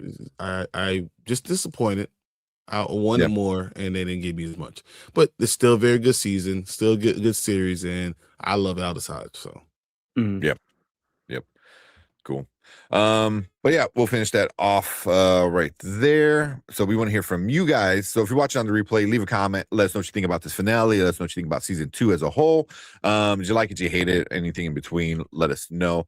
Make sure you guys hit that like button, hit that subscribe button, because we got a bunch of other shows that we're going to talk about. We got Paradise, Invincible. We got The Boys coming out soon. There's so many other great shows that are coming out. So make sure you guys come and join us.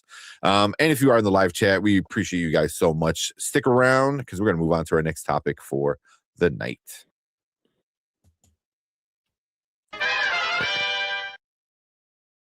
I had to find the button. Well, my computer went to a mandatory just shutdown update. Was that what happened? Yeah, I was just sitting here and it just went. and He's like, then nope. and it's going around. Update. I'm like, what? So That's annoying. There's that Windows 11.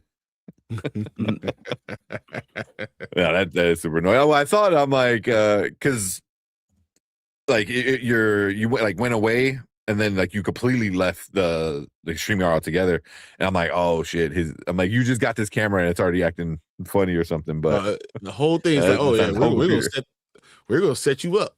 All right, I see how you do. Yeah. Set me up. Yeah. The next season should be really exciting. With him quitting the force. Yeah, that's what I'm thinking. It's gonna add some cool stuff. Yeah, some cool stuff. And we got Akers. What's up, Akers? Tank rolls up Sim. What's going on? To get that out of his way. Not right now. I'm limping into the cinema tomorrow. Oh man. Yeah. So is there a new He-Man trailer? Because I know why Evelyn Smiley in the trailer, why she looks so unfit. So is there a new trailer? I don't remember her smiling.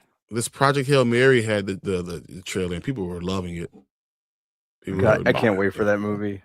That's just going to be such an entertaining watch. That's gonna be off. Yeah. But I only I only know the one trailer, and I don't remember her smiling. I remember that like blink and you'll miss it shot of her fighting with Tila. Yeah. Yeah.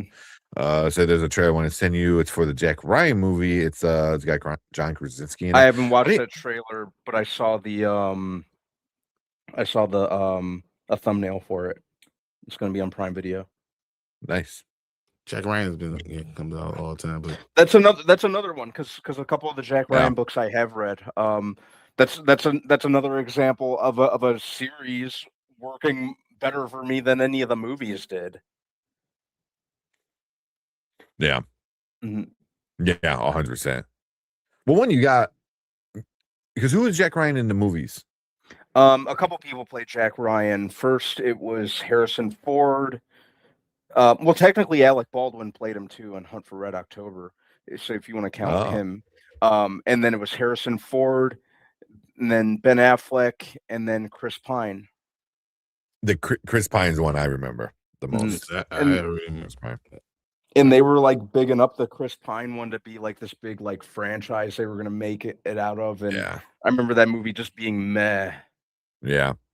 No, the Krasinski ones are way better. The Krasinski ones really, really work for me.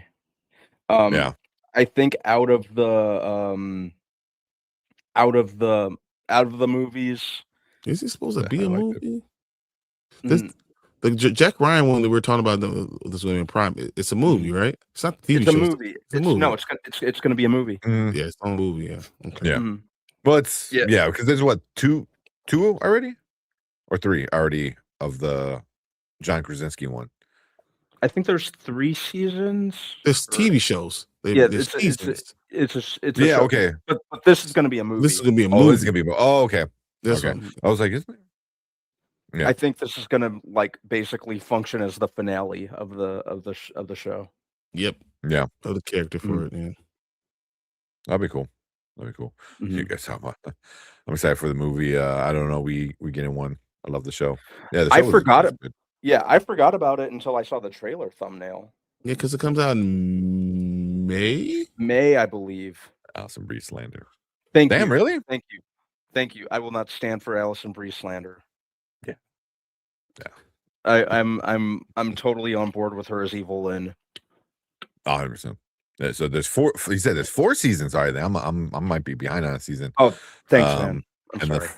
And this is the first movie with him as Jack Ryan. Okay. Mm-hmm. First movie, but all the seasons, Yeah, they'll keep making movies. I can see it. I'd be fine with it if it's good. Mm-hmm. Yeah. All right. Let's watch this trailer real quick, and then we'll get into Invincible, and then we'll see where we're at. Get this ready. Because as much as I want to talk about One Piece, I feel like we could talk about One Piece for a while. Because it was 8 episodes. Yep. all like an hour long. All like an much hour to long. talk about. So if you're talking about 8 hours of One Piece, and every episode really needs to, we should have been breaking down episode 1, episode 2, because there's so much to talk about each one. Mhm. And then you look Invincible. We're gonna get Invincible again on the 25th. So I mean, like, Yeah. that's easier. Well, the only thing is, like, it's for me, it's like so hard to break down episode 1, episode 2, because I literally binged it between 2 nights. Mhm. Like one night I watched, I think, the first 6 episodes, and then the next I watched the last 2 episodes. And they all blend so well together, where it's like almost like a movie. An 8-hour movie. Kind of. I mean, I watched 6 of them, six of them all together. So, well, I probably would have. I think we would have watched the last 2 if my son didn't wake up. Because he woke up and we're like, all right, we got to put him back to bed. But yeah. But we'll talk One Piece. Maybe might have to do a show or something. Do a separate show on the side. Do it. It literally is gonna take time. Yeah, we're gonna spend a lot of time on that. Like at least an hour. Yeah. All right. All right. And it's not like One Piece is going away anytime soon. You know what I mean? Like, people are constantly talking about One Piece, whether it be the anime, the books, the live action. So I feel like you throw out a One Piece anything and people are gonna watch it. Yep. So you see the Wild Horse 9, the new Sam Rockwell. I saw a clip of it, and then I hit skip ad. But I didn't see the full trailer. I just saw who is it? Sam Rockwell and what's his name? I can't think of his name. John Malkovich. Yeah, John Malkovich. I think it was. It's Malkovich. Yep, John Malkovich. I think that's who it was. It is. Right. Yeah. So Wild Horse 9, right? but we'll check out that trailer. Yeah. Apparently. Yeah. I definitely want to see it because I really like the director, Martin McDonagh. He's honestly, I think kind of like anything with Sam Rockwell too. Yeah, Sam Rockwell is great in everything he's in. Yeah, looking at his filmography again, I can honestly say none of the movies he's directed I've disliked at all. So yeah, it's definitely gonna be something that I watch.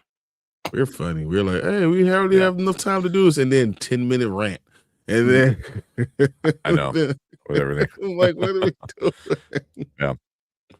Well, as Mika said, you guys put me on to One Piece. I'm enjoying it so far. Nice. The live action is the way to go for a lot of people, because they don't have 1,000 episoes to watch. Yeah. Don't have it's a over full it's year. like 1150. Don't have a full year to dedicate to one show in their life. Yeah. I mean, and the way they pace is like that first episode of season 2, I want to say that's like a good 40 episodes, maybe. The like Logtown, just the first episode is about 40 episodes. Season 1 was about like 70, 80 episodes is season 1, and then they start really dragging it out after Logtown and stuff like that. So, but yeah. But yeah, we'll talk about that. Sorry, I got a bunch of random notifications. All right, but let's watch this trailer and then we'll talk about One Piece and then probably call it a night. Good to go. We're gonna watch this trailer, talk about Invincible, and then call it a night. Invincible. I'm sorry. Yeah, did I say One Piece? Yeah. All right. Let's check out this trailer.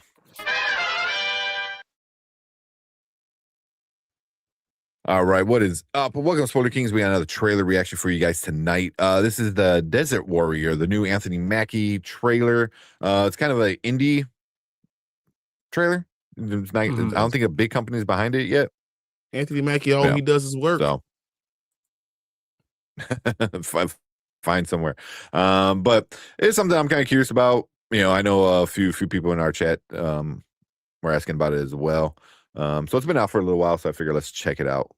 So yeah, let's actually watch it, see what we get. Get back! It was a legend told for generations.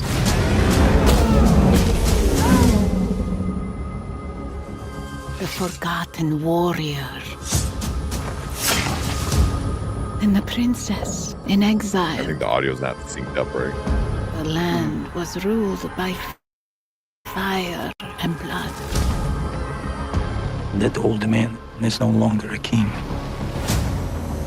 We need you to guide us. Against an empire. Power was wielded without mercy. All I want now is her head. Bring me that. This will be swift. Our tribes had killed each other for centuries. I know they are not your favorite neighbors, but they are good fighters. How do you beat an empire? We fight this battle together. Are you with me?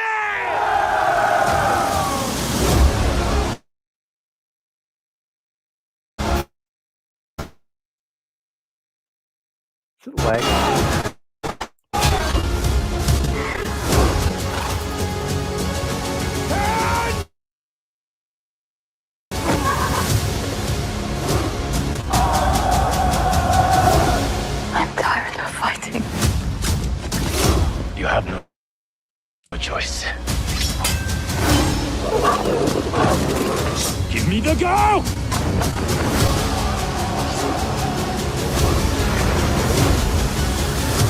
It's time you become who you might be.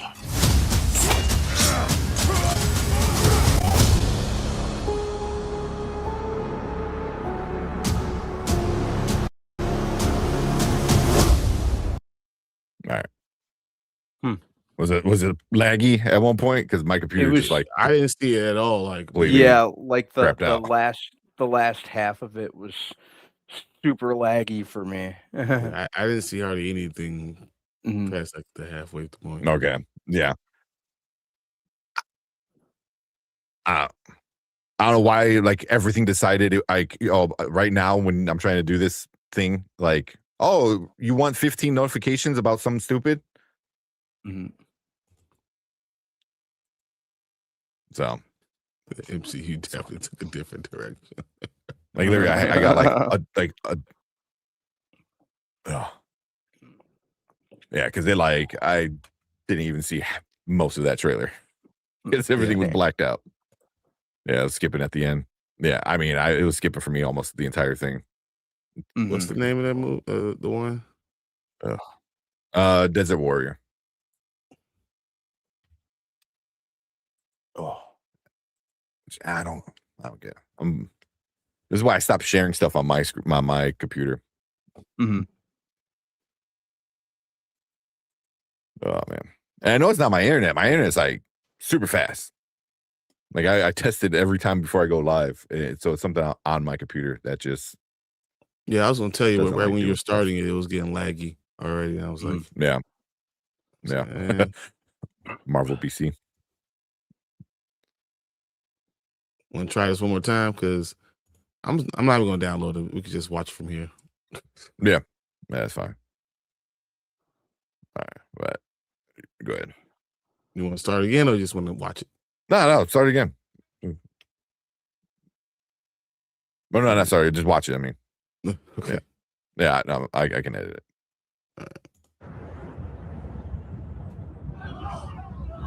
Get back! It was a legend told for generations.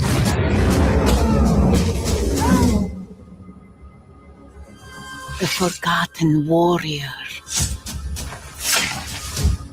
And the princess in exile. The land was ruled by fire and blood. That old man is no longer a king. We need you to guide us. Against an empire. Power was wielded without mercy. All I want now is her head. Bring me that. This will be swift. Our tribes had killed each other for centuries. I know they are not your favorite neighbors, but they are good fighters. How do you beat an empire? We fight this battle together. Are you with me?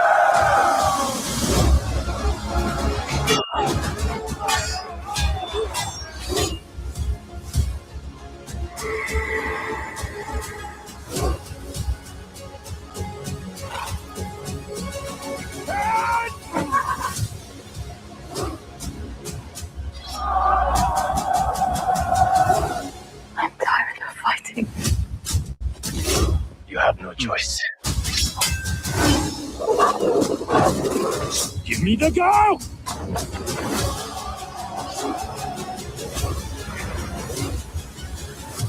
It's time you become who you might be.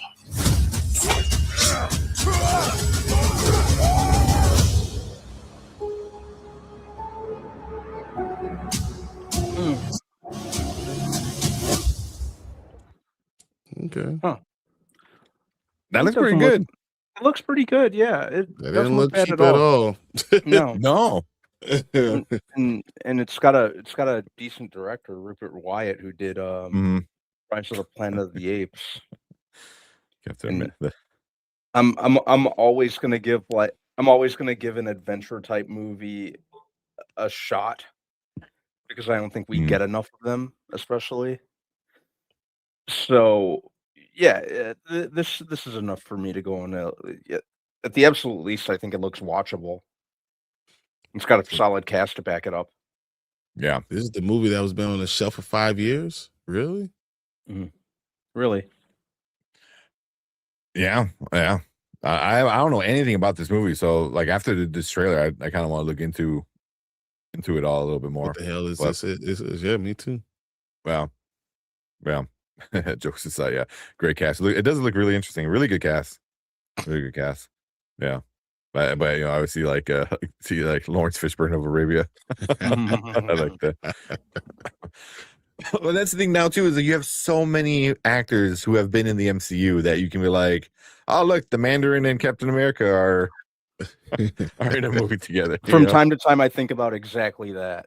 Yeah, They're like just about everyone is in the MCU, yeah, so those jokes pretty much write themselves. yeah. It definitely doesn't look indie. It looks really epic. Yeah. It does. I want to know Yeah. more about the story. That's I'm interested. Yes. Yeah. Now, when is it? April? I think you said April 24th. 20th? April 24th. Yeah, 24th. something like that. Yeah. So, yeah. Hopefully, this is playing at a decent amount of theaters where we can actually go and watch it because that looks pretty good. Well, in yeah, but I'm between in between Mario Galaxy and Michael. yeah.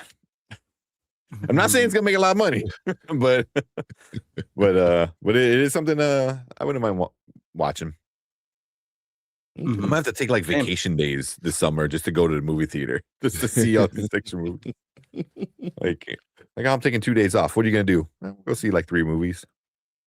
Something I can do. I'm just gonna stay at the movie theater all day. I'm gonna start at 11, I'll end at 8. Yeah, Full day work. right Movies. there. I'll definitely check it out on $5 Tuesday at my movie theater. Okay, there you go. And then T said, "Not my type of movie, but I hope it does well. Anthony Mackie needs a win." Yeah, Man, Twisted Metal was a win. Come on. yeah, Twisted Metal is awesome. yeah. That's true. Twisted Metal is just so entertaining.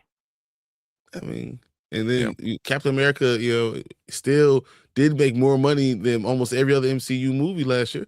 So I mean, everyone That's hates a it, win. but it's still what it is. Yeah. But yeah, this looks pretty good. Definitely interested. You know, because I thought it was like an indie kind of thing, but because there's like no major studio behind it, right? Because when I was looking at the trailer, yeah, you know, but yeah, maybe not the best time to put it out, you know, but I guess might as well. So let's put it in the worst time we could ever put it. Yeah, Yeah. right between every $1 billion movie. Yeah, he needs to win in the theaters. Yeah, see that. Yeah. Vertical usually does direct to streaming movies. Okay, Yeah. that makes sense. Okay. Yeah, there you go. Yeah, I got the AMC for movies a package week. I'm checking all of them out. Yep. You gotta take advantage of that. Take advantage of that A-list. But cool. Yeah, looked good. Anthony Mackie. You know, we got Kingsley in there as well. Yeah. Sir Kingsley. Sir. Yeah. Was it Ben Kingsley. not Benjamin? Is it? I keep wanting to say Benedict Kingsley, but I think it's Ben Kingsley, right? It's just Ben Kingsley. Yeah, Yes, yeah. But cool. Yeah, we appreciate you guys coming in, hanging out with us with this Desert Warrior trailer. Leave a comment. Let us know what you think about it. Did you like it? Did you hate it? Does it look interesting to you? Are you going to go support Anthony Mackie in the theaters? Leave a comment. Let us know. Make sure you guys hit that like button, hit that subscribe button. Because if we have time, we'll talk about it. We'll see how the summer plays out. But it does look interesting. But yeah, make sure you guys hit that like button, hit that subscribe button, and we appreciate all you guys hanging out with us in the live chat. You guys stick around. We're gonna move on to our next topic for the night. All right. Yeah, sir, Ben Kingsley. And he goes, but you guys have a good night. I'm gonna try to finish my book tonight. There you go. Have a good night, collector. All right. Good night. I've been falling in love with my books, man. And like I know I have things I have to watch on TV, and I'm more interested in my books than I am in the TV stuff. I'm like, man. Yeah, I gotta find a new one after I have to find a new one after Project Hail Mary. I might try to lay aside some time, if not tomorrow, before I go to the movies. Maybe Saturday or Sunday to hit up one couple of the bookstores down here. Wow. I should check out Children of Blood and Bone before. Yeah. Well, you got 3 books there if you need it, if you really want to get into that. Oh, that's a good call. Yeah, Great I forgot all series, about great that. book. I remember the third book I was reading. I was like, I don't know if I like this third one, and then it ended up being great. So Really, the whole day I was like, I don't know. Because it was something I thought it was heading one way, and it did not head the way I thought it was going. I was very worried, and it was not that. So, you know, but I have Primal Hunter. I'm on book 11 now. I'm almost done with book 11, so I got like maybe 60 pages left for book 11. So I'm gonna go to Primal Hunter book 12, and then I got marked the full 10 that I really want to read, and because I have to actually read it because there's no audible on it. So, Audio. Audiobook is not there. So it might be coming out soon, but I've been reading Mark of the Full 10, so I want to finish reading it, and then maybe I'll listen to all the way afterwards. But yeah, no, I mean those are just things I enjoy reading, and then I'm reading my comic books, so it's like between that and like I can visualize all those books, and it's more adventure, you know, putting first person. It's hard getting to a TV show where you're not sure it's gonna be good. Even though that's why I could watch Invincible, I could watch One Piece, but other stuff is hard for me to watch when I can just read my book. Yeah. It's like what's going to entertain you more, type of thing. Exactly. Yeah, I mean, but yeah. Thanks for reminding me about Children of Blood and Bone. Look for that. If you haven't gotten it by the time C2E2 comes, I'll bring you the first one because of course I have it. Okay. Yeah. Yeah, I'll just keep you posted. He was knighted, and not how I do it. Sirloin of beef, sir. Ounces of liver, sir. Raw chop. Wow. Okay. And even she's like, oh man. Yeah, and then T's going to see Ready or Not tomorrow, which I'm excited to see that. I really want to see that I one heard as well. great things about Ready or Not too. People are going out of the theater like crazy. This is good. The more I read about it, the more interested I get.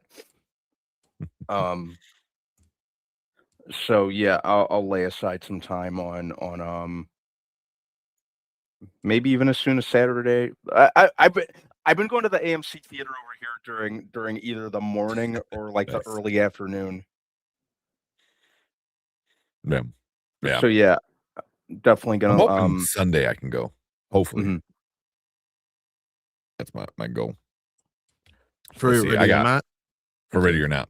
Yeah. That's why. Because I mean, the Project Hail Mary comes first for sure. Mhm. You know, but I was like, hopefully I have some time on Sunday because I know me and Erica want to see it as well. But I want to hear from Lawrence what he thought about because he just got back from Project. Yeah. I want to know what he thinks about overall, what he thought about it. Yeah. Yeah, sorry, I know you came in right in the middle of the trailer, but yeah, hopefully Lawrence, you're still hanging out in here. Want to know what your thoughts are. Because also, where's she? I know I think we were talking cross when she came in and said about it. But he said that was it okay? Yeah, it was just okay. There you go. So it was cool flick. Didn't blow me away. It was cool. But it could have, and that was my thing. I think it could have, but it just, I mean, it felt rushed. I'm just gonna stay with that. I felt like it was rushed. Yeah, I can see that. I'm gonna go see it at 11 a.m. tomorrow. Very nice. And he goes, I ain't seen the first one yet. People showing man love. Go watch the first one. It's a lot. I mean, even you watch it at home, it's like a fun. It's fun. It's a fun, a fun time. That's why the second one, I was really worried. I'm like, I hope they don't overdo it with the second one. But from what I heard, everyone's really enjoying it. So, yeah. Yeah, but when Lawrence comes back in, I want to know what he thought of it because I think what he thought of Project Hail Mary. I just want to know what everyone's thinking. For these things. Yeah, Monday we're getting to the full review. Wake up! I don't think he was asleep. Yeah, he's looking down. He's not sleeping. Yeah, I was just looking down at something. I'm not asleep. Yeah, I think you had that big ass energy drink. You go sleep right after that. That'd be some. They put out the baseball season can, by the way, for the Cubs can. Nice. Go Cubs, go! Season starts next Thursday. Yeah. Oh, like right. So I heard that too. So they had some of the early screenings. Every time there was a death on screen, they would like splash the audience with like fake blood. For Ready or Not. For Ready or Not. So you just walk out like just drenched in like red Kool-Aid. Yeah, man. You put some red Kool-Aid on my Star Wars sweatshirt. We throwing bows. Someone's gonna get messed up. Yeah.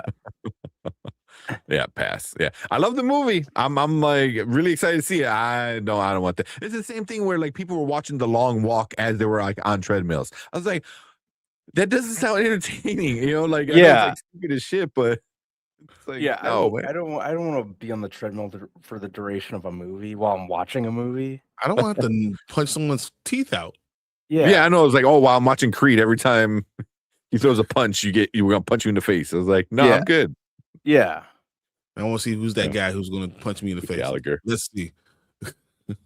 That's how you don't even know. It just like comes out of nowhere. Bam. It's like you're like, what the fuck? Oh man. Yeah, it's a cool gimmick. It's cool for like the gimmick. It's cool for like the videos and the shorts. They probably will come out of it and stuff. But like even the 4D. I don't want to watch movies in 4D. Like I'll watch some movies in 4D. I do have a fun time with 4D, but it depends on what it is. Like the 4D movies when I lived overseas, there was one of the local theaters had a really cool 4D theater, and what did I see? Saw Batman v Superman in 4D, which even think what you will about the movie, but it was a fun experience in 4D. I also saw Guardians of the Galaxy Volume 2 in 4D. Thor Ragnarok was a lot of fun in 4D. Trying to think what else I saw. I think I saw Beauty and the Beast. Oh, Uh, yeah. Twister would be a good one. F1. Twister would be awesome. F1, you know, would be like great. Top Gun. You know, like those would be like kind of fun. Beauty and the Yeah. Beast is interesting. Beauty and the Beast was fun. It wasn't anything like terribly special, but it was a fun watch in 4D. Yeah. Mhm. Yeah. Never saw anything 4D, those theaters in Korea. Oh yeah. We definitely went and checked out stuff in 4D every chance we got. It was a lot of fun. Yeah. Yeah, man. There's a 4D theater a little further north. I forgot which what theater it is, but my They have some mom out here by me. Yeah, my mom has been talking about going for something, which we're definitely going to do at some point. I think it depends on what they have. Like, I'd see Masters of the Universe in 4D if they have it in 4D. See that? We got Seth.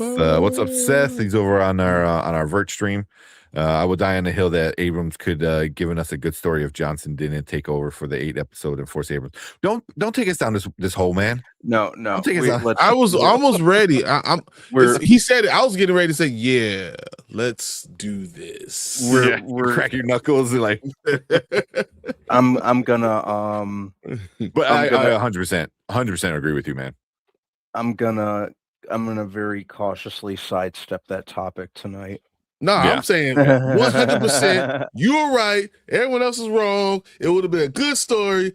I don't care. Yeah, I think it would have. It would have at least been better than what we got for sure. But yeah, Dude, yeah, I saw that is a hill. Sidewalk that is better than what we got.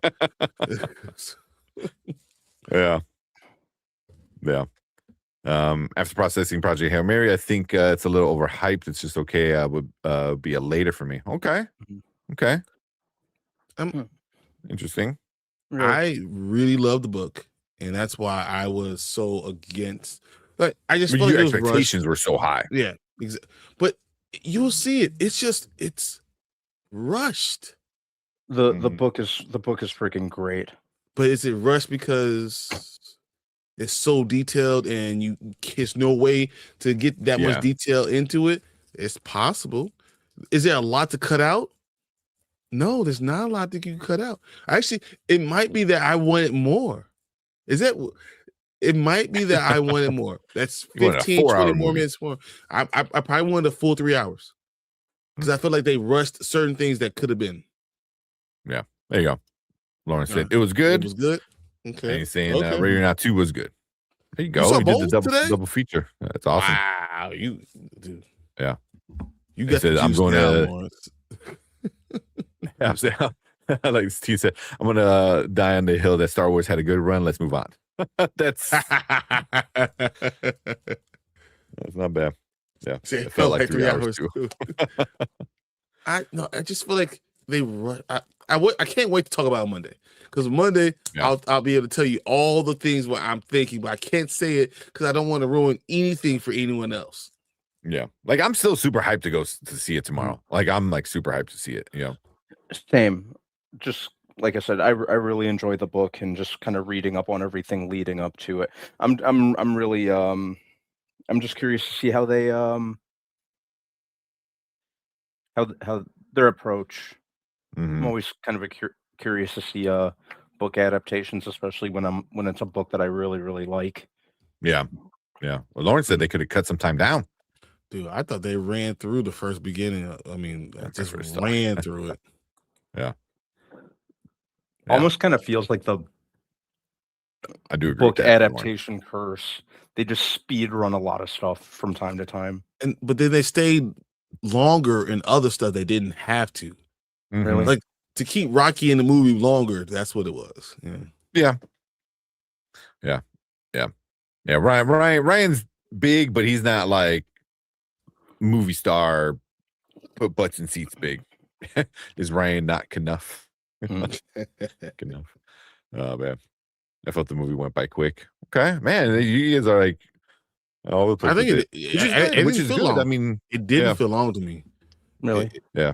Once I would say, okay, it didn't feel long to me, but it was slow at the beginning. Like they sped through him waking up without explaining stuff, and then it slowed down and some other stuff, and then they ran through some other things, and then each scene with Rocky was a little bit longer than it needed to be.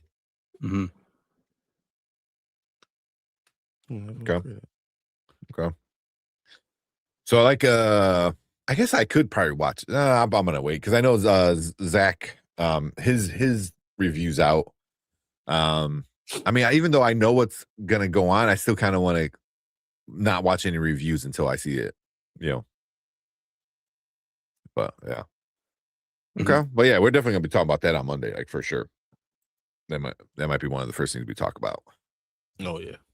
Yeah, and then we'll get into Paradise. Paradise is penultimate. I think it's penultimate, right? Is it? Is it episode 7 or 6? I think it's 7. I think you are right. I think Paradise is episode 7 coming up. Yeah. Is it 7? Yeah. So that's gonna be the penultimate. So that's gonna be big. But yeah. But my theory was there's not us open seat at all. Yeah. Mine's packed. Yeah, when I was booking my tickets, the IMAX screen over here was packed, and I was still able to get kind of like a centered seat the way I like it. But yeah, for the most part, it looks to be just about full. Yeah, I checked mine earlier today to see where it's at, and there's a few seats in the front, and that's about it. Yeah, it's on IMAX. That's how I'm seeing it. I'm seeing it in IMAX. Yeah, I got to check it out in IMAX. I was Dolby. Yeah. Dolby. Yeah, which is I think just as good. Just yeah, if not better, because I'm sure like all the colors richer, the sound. Oh my god, I can't imagine the sound. Oh no, forget that. No, you said the colors. That other planet. Yeah. Bro. I can't wait. Can't wait. Yeah, the rating now was packed. Yeah, which was a shock. I'm not too shocked because people love the first one. Yeah, people love the first one. Yeah, I almost think that Ready or Not could win the weekend.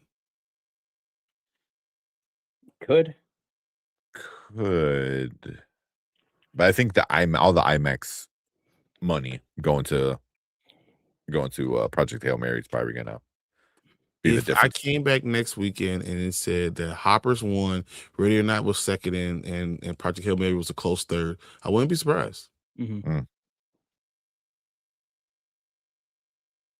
I still haven't seen Hoppers. I need to get around to seeing Hoppers on XD. Okay, XD's mini IMAX, right? Yeah, it's still done well. Big. So, yeah, that wouldn't surprise me. Yeah, I mean, I see that because Hoppers is pushing it. They're pushing it a lot more. Kids are going to want to watch it, and I can see that still. If Hoppers comes to $20 million and then you find out Project Hail Mary got 18 and Ready or Not got 18, would you be surprised? No, I wouldn't be surprised. No, man, and that could be how it looks too. People are against Spring Break. Yeah, it's coming around. Yeah, so yeah, and Hoppers had a huge week. I don't know what it did. It's been out. This is its third week or second week? This is second week, isn't it? Because Hoppers has made $177 million. Yeah, so it made a butt ton of money that first week. So, yeah. Well, I thought that it was under estimations though. Really? Because I think domestically it was what 63 or something like that opening weekend, and then it's at 99 right now domestically and 78 international. Yeah, I've noticed I had to watch Hoppers. I just want to see it because I hear all these people talking about it. I watched FD Signifier talk about it, and he obviously used a very political filter with it all, so that was kind of entertaining. But what he was saying was what I heard from a lot of different people, Last weekend it made 28.7 million. Okay, that was the second weekend then. Right? That's week number 2. Yes. So this is week 3 coming in then. This is week 3 then. Yeah. Okay. Whole family ready for Super Mario. Oh, yeah. They didn't want to see Hoppers. I mean, it like, yeah. I mean, even Brian said your girls. Yeah. Yeah. Mario Galaxy. Visually. Yeah. Yep. Mario Galaxy is going to be an IMAX 3D watch for sure. Oh yeah. What's up, Jason? What up, Jason? How you feeling? What up, Jason? I said, what do you think about the fact that 4 years consecutive Disney has not been able to win an Oscar for Best Animated of the Year? I mean, he just went through a buzzsaw this year, honestly.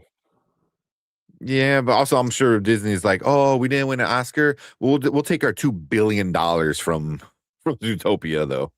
Yeah.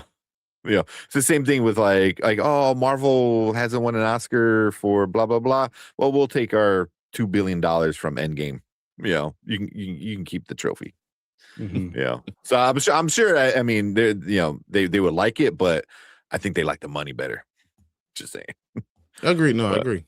Yeah, but they get nominated, and that's kind of because Elio and Zootopia were both up for Best Animated. And people are surprised Zootopia didn't win because it made so much money. Yeah, but K-pop Demon Hunters, I don't think you guys understand how big it was in the school for these teenagers, the preteens and teenagers. It's changed everyone's lives. Like the music is different. Like you understand that the kids are listening to this stuff, the music, like it's anything. And K-pop, you have K-pop with it too, and then you have you have all that. You get your soda pop, the soda pop song. All that stuff is huge. Yeah, so I think K-pop Demon Hunter is just it is a movement, and people want that, and people get representation. There's a lot to do with it, so I'm not surprised that K-pop's Demon Hunters did what it did. The Demon Slayer and Chainsaw Man were better. I mean, to me, yes, but they're also. I'm not gonna go take my kid to go see Demon Slayer, But Demon Slayer was probably the best animated movie of the year. But it's obviously for what you're asking. Like, no, but like animation style was like the actual visual animation was like the best. Like, but it has a very niche. Yeah. You can't deny anime. Yeah. But they were better than Elio for sure. Yeah, I mean, I love Elio, fine. Elio was fine, but it wasn't. Yeah. I think it was 3rd or 4th on that list. Best animated. Yeah, I'll say that too. I took my daughter to go see that in theater after she said she's seen it 10 times on Netflix. Yeah. So it was definitely that was it's as much as money Zootopia made, K-pop Demon Hunter was gonna win that award. Hands down. Hands down. The only one was really close. Really? Yeah, because Zootopia was 2nd. Oh, yeah, I can see that for sure. Yeah. So Hopper's just Avatar with animals. I mean, there's a clip of them even saying that where the girl who becomes the beaver or whatever is like, oh, so like Avatar. It's like, it's not like Avatar. So it's more like Ferngully. Yeah. Yeah. So like it definitely makes fun of itself, which is always good. So oh man. All right, but let's talk about another animation that's not made for kids. I don't think I have a background though. Let's talk about Invincible. Yeah, we'll just like talk about all 3 episodes kind of together. Why? Because it's 12:15. Exactly. Do that real quick. All right, let's go. All right, what is up? Welcome to the Spoiler Kings. We're going to talk about Invincible season 4, episode 1, 2, and 3. Those are all out right now. So we're going to be talking spoilers, talking everything about it. So if you haven't watched it, hit pause, come back, and join the conversation because this is going to be a fun one because I personally love Invincible, and the season so far is off to a good start. That episode 2 is the best one. Oh, so good. Nolan and So Alan good. on their mission. Yes. Yeah. Yes. Yeah. Yeah. Yeah. Just Nolan's arc. After season 1, I'm like, oh man, what the hell? And then I went and read everything, and then I'm like, oh, he has such an amazing arc. Dude, You know, I mean, they all do. Hard time. They all do. Nolan coming back to the Earth and dealing with all the stuff they. Oh. Yeah, you can't just be like, oh, I'm sorry, you know, like, that ain't gonna work. but yeah, so we're gonna get into all of the first 3 episodes. We're just gonna kind of talk about them all. But we'll start off with Brian. What you think about the start of season 4? So episode 1 was interesting. I guess Mark having to kind of pull back into the world. He's kind of away, afraid of everything. I think it was exactly how I thought it was going to be. I think it opened. It worked exactly that way I thought it was going to work, and it was fun. He kind of just starting everything back over. I enjoyed it. I just thought it was exactly the way I thought. It opened up really fine, exactly what I thought it was going to be. It was fun. That's all. Yeah. But but if I was going to say anything, it wasn't bad. It was a good start, and exactly why I knew why they did 3 episodes, because the first one was just good start, okay, and then I needed to get back into the story. Yeah. Okay. What about we already kind of talked about that. What about 2 and 3? 2 was phenomenal. Fucking, I just told you, like, Alan and Nolan are phenomenal. 2 was just unbelievable.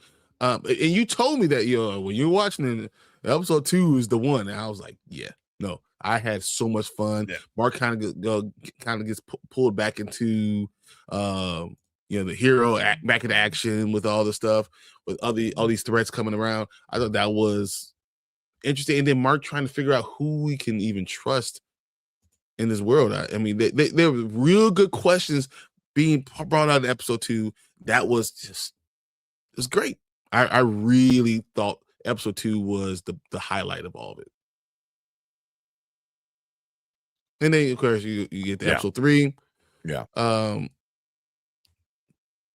was just more of the same. A lot more, seeing no, you can call him Kid Omni Man, or what the fuck you want to call him now. But Oliver was and Jake and seeing everyone. Oliver, it was interesting, but I understand why they added that back into it, episode 3 to it, because I feel like it's going to kind of catapult us into what's going to go on for the rest of the season. So I know people complained about it being repetitive, but I thought that it was a next kind of push you back into what the world is and what you're going to go for the next couple of episodes. So I thought that was fun. Yeah. Mm-hmm. What were they saying? The Oliver fighting the dragon was over repetitive. Yeah. Exactly. Okay. Yeah. Okay. Well, what about you, Brandman? What you think about the first 3 episodes? First episode really I liked. I thought it was a good start because it kind of sets the stage for a pretty interesting character arc for Mark Grayson, and how far he's gonna go with things, because the way that things ended on episode 1 really took me by surprise. But I also really like where he is now versus where he was at the beginning of this series. I kind of like how they've really built him up and advanced him as a character, and just how more competent he's become. So I really like where they're going with that, and it left me interested to see where they're going to go with the character of Oliver too. I think the show still does balance a lot of the character moments, with the comic booky action, with the gratuitous freaking violence. Because they don't hold back with that at all. And episode 2, fucking wow. Yeah. That was amazing. I'm warming to Nolan as a character, so that was really cool. And just the comic relief with Nolan trying to sleep, even though they did kind of run that into the It was a little too much, but Yeah. but you enjoy it. Yeah. Alan, yeah. they ran around like the 4th or 5th time it happened. I'm like, okay, this is enough. But at the same time, it was pretty hilarious. You said it's But enough. yeah. You laughed, didn't you? You laughed. Yeah, I laughed. So I'm interested to see kind of where they go with that, and just how they're going to integrate that in a Mark story with this new season, or with the season forward. 3rd episode, also really liked as well. Wasn't that the Flaxens, the 3rd one? That was the 3rd one. Yeah. With the invasion. Yeah. Yeah, liked that one too. I think I liked it maybe just a little bit less than I did the 2nd episode. And again, it really left me curious to see where they're going to go with Mark, and for that matter, where they're going to go with Oliver and Eve. Yeah, And Eve. Yeah, because her powers were like in and out. Her powers, and then the post-credit stinger. I'm like, all right, dang. Yeah. Oh, with Thrag. Mm-hmm. Wasn't that that's how episode 3 ends, right? So that's what kind of says up the rest of the season what's going to happen. Yeah. Yeah. So. And yeah, just this show as a whole really works for me. I think they amp their game up with really with each season. I think it's becoming one of the things that I really anticipate more than others, especially when it comes to animated shows. Yeah. Yeah. It's definitely up there. What do you think is going to be the thing that keeps Mark stable? Because you're starting to see him waver a little bit, like, it's probably potentially acting like Omni-Man shit. Yeah, potentially his relationship with his brother, with Oliver, and trying to set an example for him, in terms of how far you should go and how far you shouldn't. So I think maybe that'll be the thing that kind of levels him out once he kind of steps back and looks at the big picture. You don't think it's just his dad, the fear of being compared to him and doing this and going down that same too. I think the two kind of go hand in hand in terms of his relationship with Oliver, because he knows firsthand what his dad's capable of, and how far his dad is more than willing to go. So I think the two kind of go hand in hand. Yeah, because I mean, it's always like, and even was it Cecil always talks about it too. It's like, are you your own person, or are you destined to be, kind of like your heritage, like your bloodline? Like is it in him that he has to be this? Or is it just, are you afraid because of who he is? That he is this powerful, that he could do all these really bad things, because we saw it happen before with his dad. So in other realities too, you saw it happen with Mark. In every other reality, this is literally the only reality that he's a good person. So it makes you wonder. It's like, I mean, come on, like, you tell me every other reality you're a D-bag and this is the only good one. But and it makes people question. It makes himself question himself. Like, it's nature or nurture. That's exactly what he said. It's what does he do? And the whole thing with the face hugger, thingies. It was like, because the whole time you're like, he's waiting, like, but because then you're like, at the same time, it's like, is that the right call? You know, is to kill one person to save possibly the entire planet? You know, is that worth it? But then you gotta live with that. And then You know? how far does that go? And I feel Like, like is it justifiable next time? They're like, well, I needed to kill this guy to save it. I need to kill these people to save, you know? So it's like, where's the line, you know, kind of problem. Is Mark afraid to like have, you know, to have his own conscience, like make his own decisions without someone else making the decision for him? Does he doesn't want it, but does he need it? I mean, that's what Cecil was offering. You know, Cecil was But offering. he Like, doesn't trust Cecil. That's the problem. He doesn't trust him. But you know, you know, who does he trust? who can he trust? You know, is it his mother who doesn't understand what's going on? Is it Oliver who's so young that doesn't understand? Is it Eve that relationships go wrong? Is this his father? His father. Even with you know? Eve, like she's got her own set of problems, you know, like How she's can not she thinking be about there for saving the him? world. Yeah, you know, yeah. So Yeah. who can he Said, trust about this stuff, man? They said Mark went too fast this time into killing instead of what you could do to stop the situation, which could have been stopped without killing that guy. Mm-hmm. I mean, he had a second. He had literally a second to like, or a few seconds at that point, you know, because he held him and had it ready to go, you know, and he was waiting to get that the machine, you know, whatever, you know, disruptor or whatever it was called, you know. So it's not like he had a lot of time to really figure it out. But he's not patient. He's very antsy and trying to act on it quickly. Yeah. And I don't know. You can see there's something he's going to be dealing with for a while now. Yeah. Yeah. You know, and then I just loved how like that followed, you know, with the whole Cecil thing. And then you had like the Guardians were all like, was Mark right? Was he wrong? Like people were kind of like, they were kind of, you know, and then Rex, I don't even Rex, but you know, the new Rex, you know, like he, you know, like he was kind of like, he's like, oh, he didn't do it right. But then like he kind of like almost was the problem. You know, it was like, well, you were almost the problem on why all this is going to be unleashed again, you know? So, you know, what was he right? It's just, but that's what's so good about the show is like,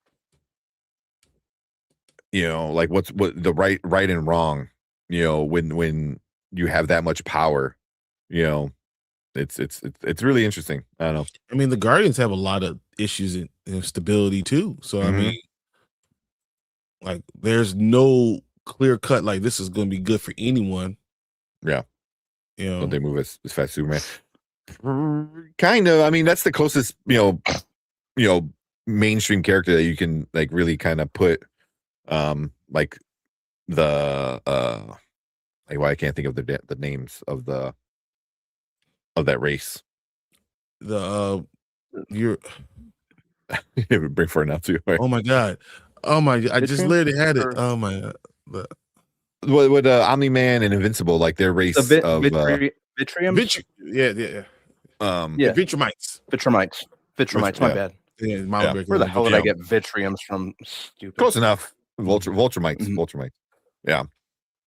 So the Vegemites. Yeah. But that's the closest thing to is probably like Superman. You know, is super fast, super strong.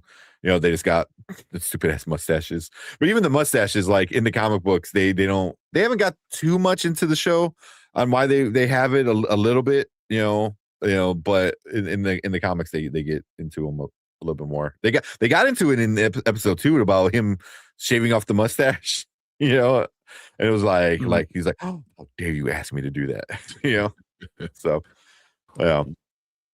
So but yeah, what do you guys think about the end with Eve? Yeah, that's well, like even that's kind of going back to your question of what's gonna stabilize Mark. You know, is it the family? Is it Eve? Is it could that? You know, is Oliver going to work for now, and then with him having a kid and having to be the example and not wanting to be what his dad did to him, even with his dad back in the picture, is that going to stabilize it? And for now,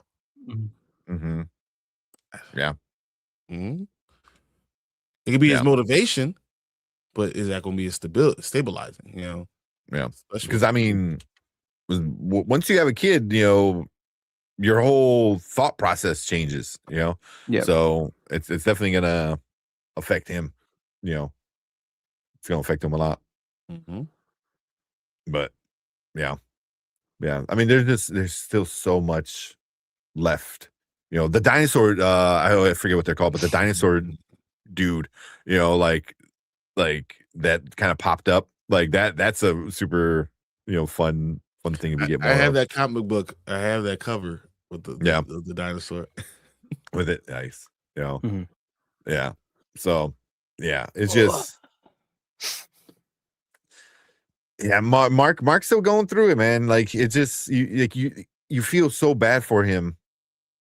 You know, even that last episode, because like when you said like it was a little repetitive when now what's his name is beating Oliver's beating up the dragon thing.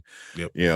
And I'm like, I don't think that was the main point of it. The point of it was Titan was using him to get revenge for like his family kind of thing. Even that whole thing was crazy when like with the magnet slicer dude, and he just beats the shit out like literally to death. It was like it's just wild.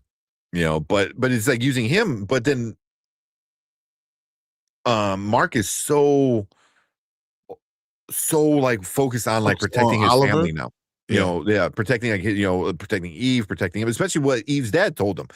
So that also can relate to Oliver and to his mom and stuff like that. So it was like no questions. It just started being the shit out of Titan because like you put my brother in danger, and I gotta beat the shit out of you. When early in the beginning of the episode, it was Titan doing it to the guy that put his family in danger.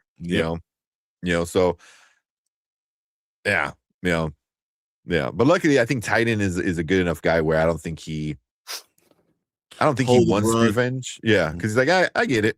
Like I get it. He's like, and he didn't kill me, so that's a win. Yeah, but everything is such a great start to the season. How long before Mark finds out? I hope they don't. Yeah. I hope it happens earlier or sooner rather than later. Yeah. I hope we're gonna open the next episode and she tells him, Marcus, something I have to tell you. I don't know about that quick, but I do think it's in the next episode. Okay. Yeah, I do think it's probably in the next episode. Yeah. Yeah. It might maybe instead of opening it, it might end with it. It might end the episode. Like he might be going through some shit, and then at the end of the episode, going on the other end, and then all of a sudden he says, Mark, we need to talk. And then yeah. I see something like that. Yeah. Because they already teased it, in I forgot which episode when he's having the talk with her dad, and he's like, when you have a kid, you understand. I kind of chuckled a little bit because I was like, oh. I remember. So I feel like it was the comic one where like 93 when you find out about Mark having him and Eve thinking about the family thing, and I feel like there was like 16 or 17 issues before he found out. So I don't know. Let's see. Yeah. I mean, they're definitely changing things up a little bit in the show, which works out.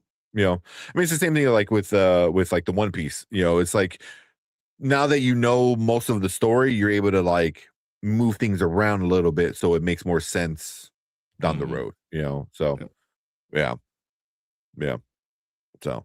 But ultimately, man, that second episode was the best. Chef's kiss, man. It was so good, because you're not expecting to feel sad for these genocidal maniacs, of the galaxy. Right. It's like you're like, nah, fuck them all. I want them all to die, and then you watch, you're like, oh, yeah, man, right. But like, who was it? Was it Ace brought up, about going to school and possibly getting your skull crushed because you get an answer wrong? Yep. I was like, yeah, that's rough. But even though the way they played that was so good. with that being Nolan, and then Nolan's parents come and beat the shit out of him. Like the mom beat this, which is so funny because it was just like the mom is always like you always see mothers as care and stuff, and she's the the first one ready to throw. That was ruthless. Yeah. Well, and then it's like, then she's like, you guys both are weak. And then she just like takes off. She goes, I don't ever want to see either of you again. And she just takes off. It was like, these alien race are maniacs, man. They are maniacs. So, but yeah. Even at the end of, I think it was episode 2, when Nolan finds out where the virus came from, like, like he's angry and he's mad, but he understands. He's like, yeah, man, we're a plague, but still, like, those are the people I knew. Those are my dad. Those are like, those my people. So, and I think if it was anybody else besides another Viltrumite, he probably would have killed him. Yeah, I think so too. Yeah, for sure. Yeah, but since he was like, and not only any Viltrumite, he was like the betrayer. He was like that dude. So it's like, like you saw the light before any of us. Before Nolan did. So he's like, I get it. So yeah, but yeah, the first 3 episodes were so good. I couldn't stop watching them. Like the first one was good, and then the second one was like, I'm in. It's really good. Yeah, I'm in. Oh man. Anything else? Anything else you might have forgot or want to bring up? No, I mean, I think that's the major thing is when Nolan has a lot to deal with this season, and man, I don't know how it's gonna work.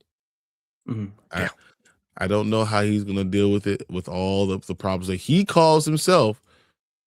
But when you're a person on the edge, how is it going to work? I don't know. Yeah. How is Debbie going to? I don't know, man. Yeah. Like everywhere else, he's able. They're definitely setting up because like he just went to all these places. Like, you did this really bad thing, and he's like, I'm really, really sorry. And I think he means it. It's not like he's sarcastic about it. I think he really means it. He just doesn't know how to like apologize. So what am I going to say to get you to understand how I feel? Yeah, he's I the Viltrumites, they come across as emotionally stunted. Yeah. So yeah, I think he does mean it. He just doesn't really know how to convey it in the most sincere manner. Yeah. The apology tour. Exactly. Because they knew he had to change his ways, because that's that race does not know how to say sorry.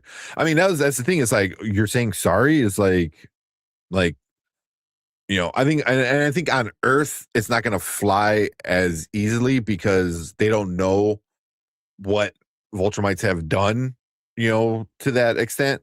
And also like saying sorry on Earth, like, oh yeah, you're just saying it.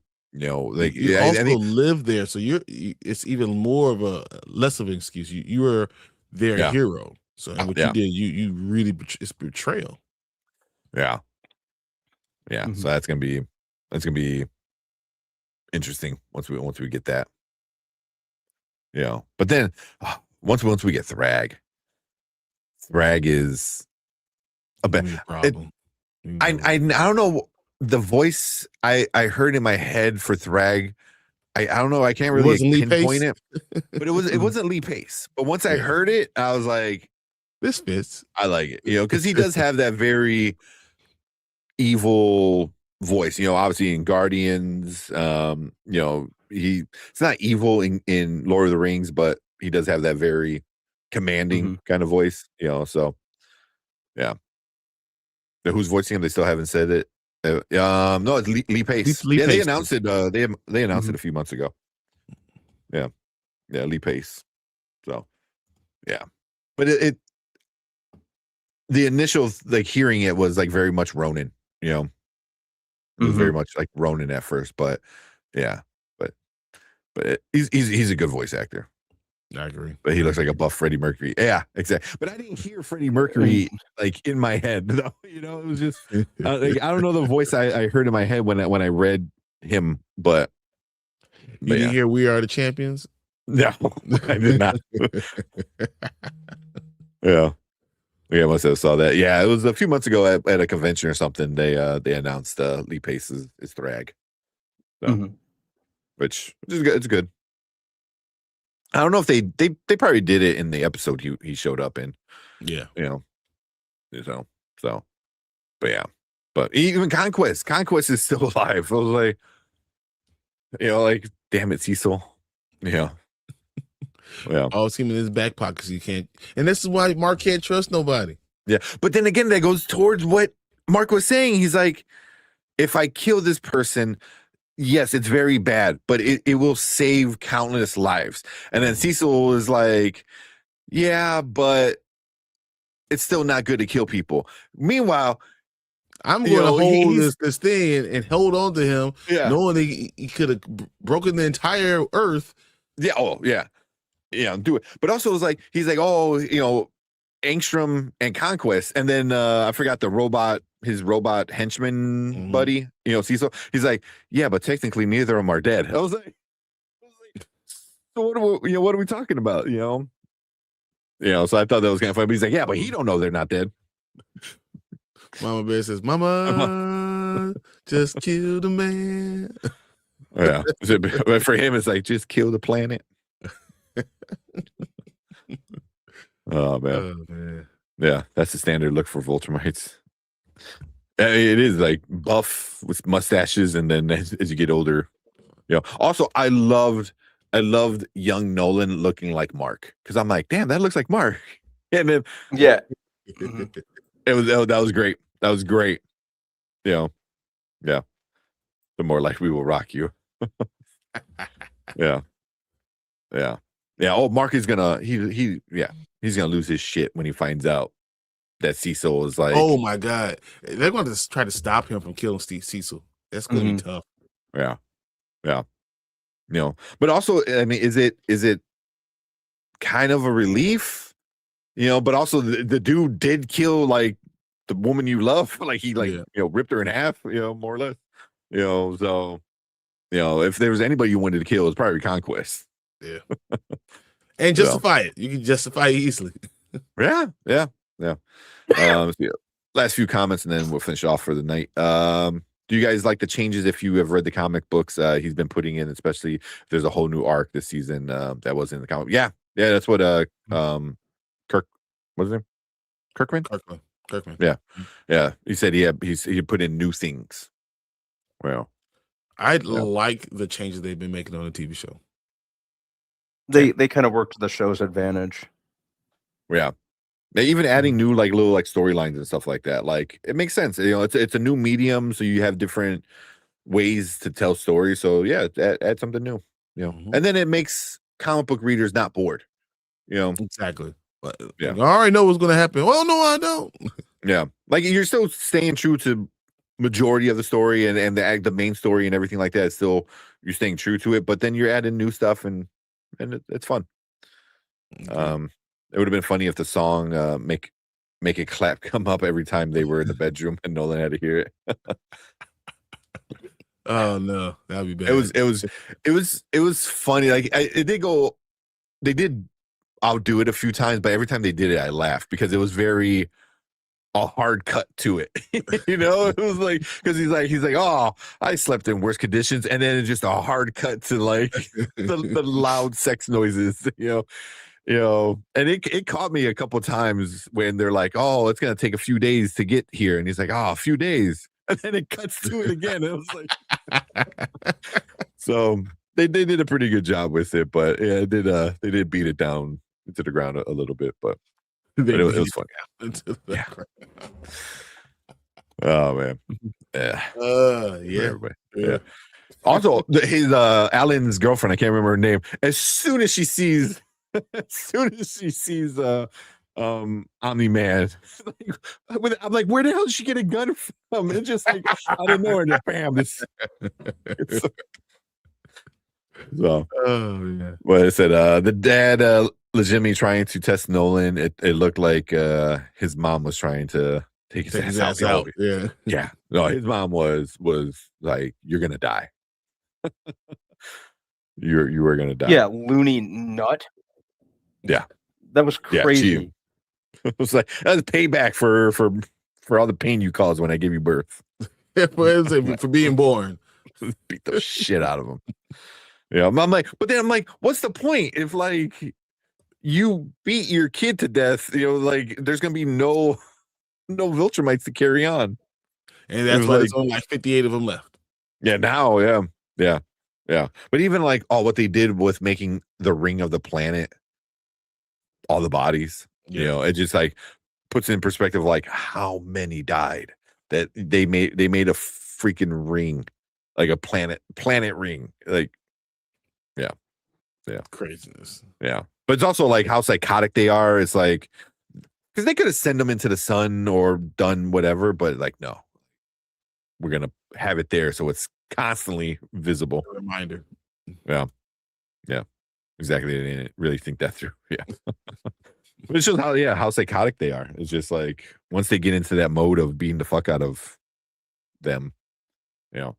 Which is also great because, like, if you look back to season 1, like, wasn't he a combination of his mom and his dad? What they did to Nolan, he was doing that to his son when he was beating the shit out of him. But he was also like, yeah. That's gonna be it's the idea of nature versus nurture. The way I was raised, that's not the way you can raise your children. I think that's part of the story. Where they're going with. Yeah. But cool. Yeah, I think that's about it for these first 3 episodes. So I think every Wednesday we're getting all the newer episodes. So make sure you guys come and join us. So if you're watching on the replay, leave a comment. Let us know what you think about these first 3 episodes. But make sure you hit that like button, hit that subscribe button, and come and join us on Thursdays because we're gonna be talking about all the newer episodes. We still got like 7 all more. of us for 4, 5, 6, 7, 5 more. Yeah, 5 more, I think. Yeah. So we got 5 more weeks of it. So it should be a lot of fun. We're going through the end of April with it. So make sure you guys come and join us. But if you are watching on the live chat right now, stick around because we're gonna move on to our next topic for the night.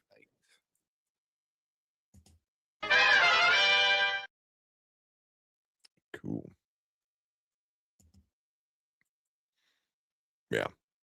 Yeah, that second episode, man, was I was watching it at work and I forgot I was at work. I was just at my desk, just like watching it on my phone. I was like,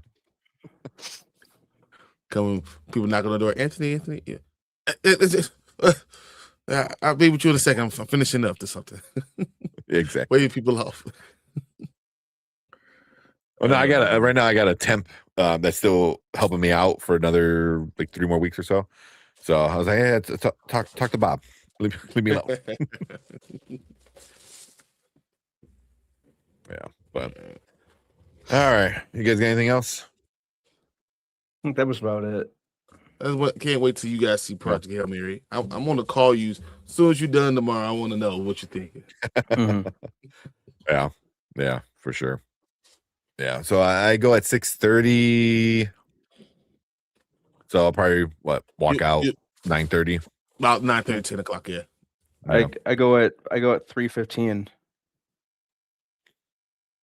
Nice. So you'll be coming out right when I'm going in to see it, Mm-hmm. more or less. In the night. Yeah. Oh man. Yeah. Then I gotta run and go pick up the kids. Oh man. Did you see that Janet Jackson is pissed off about the Michael movie? Oh, I did not see that. I did not. I did not see that.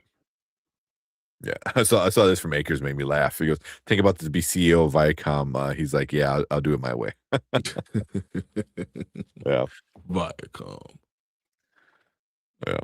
Also, Janet and Jermaine Jackson clashing over the Michael biopic. Janet got into a phone argument with her brother Jermaine after Michael was screened for the Jackson family in Los Angeles. So did they both see it?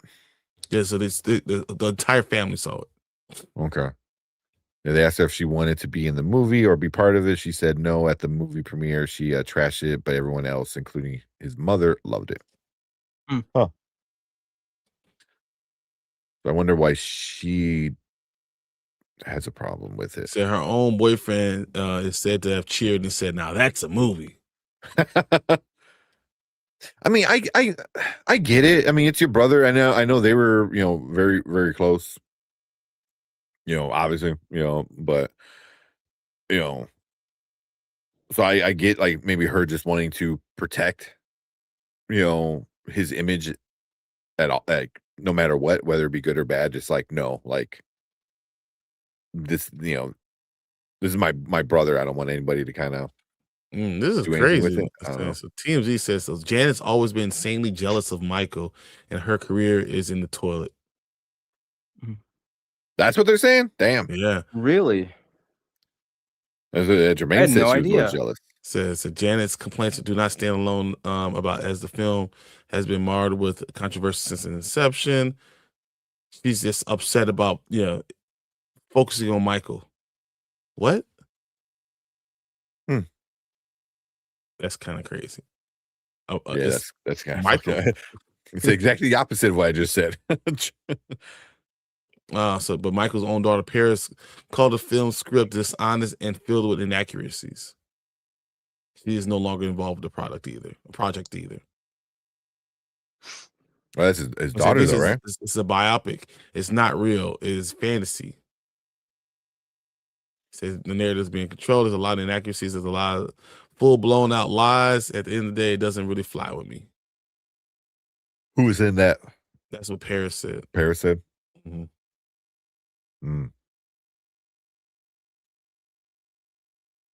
Yeah, but this is before. That was the script. Just through the script. Yeah. That doesn't make sense. Yeah. Yeah, supposedly that's causing a giant family feud. I mean, if his at least one of his kids, and his sister are not on board with it, 'cause you can say whatever. You can say, yeah, Jermaine, if Jermaine's saying that, Janet is just jealous, you can't say that about his kids, Can't be like, oh yeah, his kids are just jealous of Michael. It's like, yeah. That doesn't make any sense because they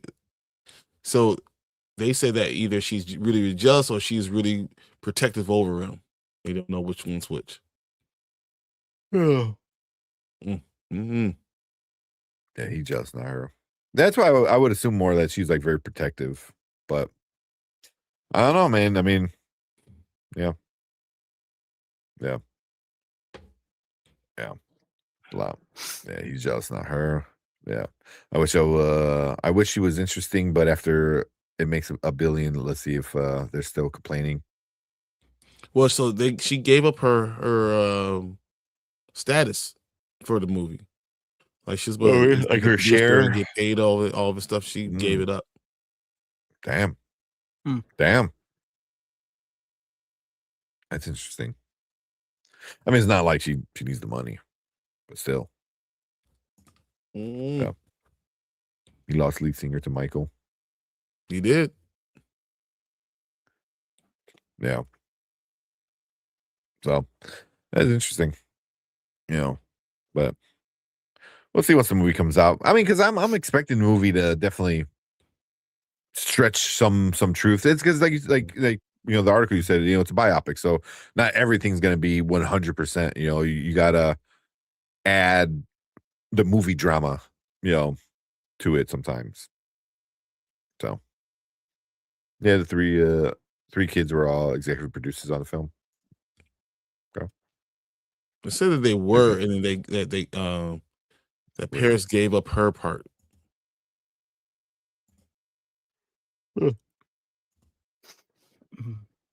Yeah.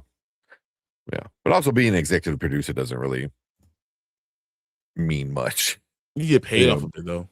Yeah, you get paid. You get the like the credits. You in Hollywood that you need. But yeah, a lot of times executive producers, could do stuff, but they're just there because they're the big name. So, but cool. That's interesting. See how it all plays out though once the movie comes out. Exactly. We'll see how it ends up being. Yeah. Oh man. Yeah. Time for bed. Yeah, 100%. But yeah. All right. But yeah, we appreciate all you guys. So are you guys doing a From thing tomorrow? Yeah, we're gonna do something. We're gonna be talking about like season 4 theories and stuff like that you're going from there, but nothing. Okay. Not gonna watch, but we're gonna talk about those things. Yeah. So make sure you check out Big 4 Entertainment. Do some From stuff tomorrow. Saturday, we're watching some more Expanse. So, and then Monday we'll be talking Paradise and Project Hail Mary. Yeah. So One Piece. Hopefully, we can get this One Piece. Yeah, we'll get some One Piece in there. So I'll try not to fanboy out too much about it. Because I was literally doing the damn Leonardo, like, oh, look. He did it. He did the dance. But yeah. But cool. Yeah, let's get out of here. Appreciate all you guys. Have a good night. Have a good weekend. We will see you guys in the next stream. Later. Peace. See you guys. Good night.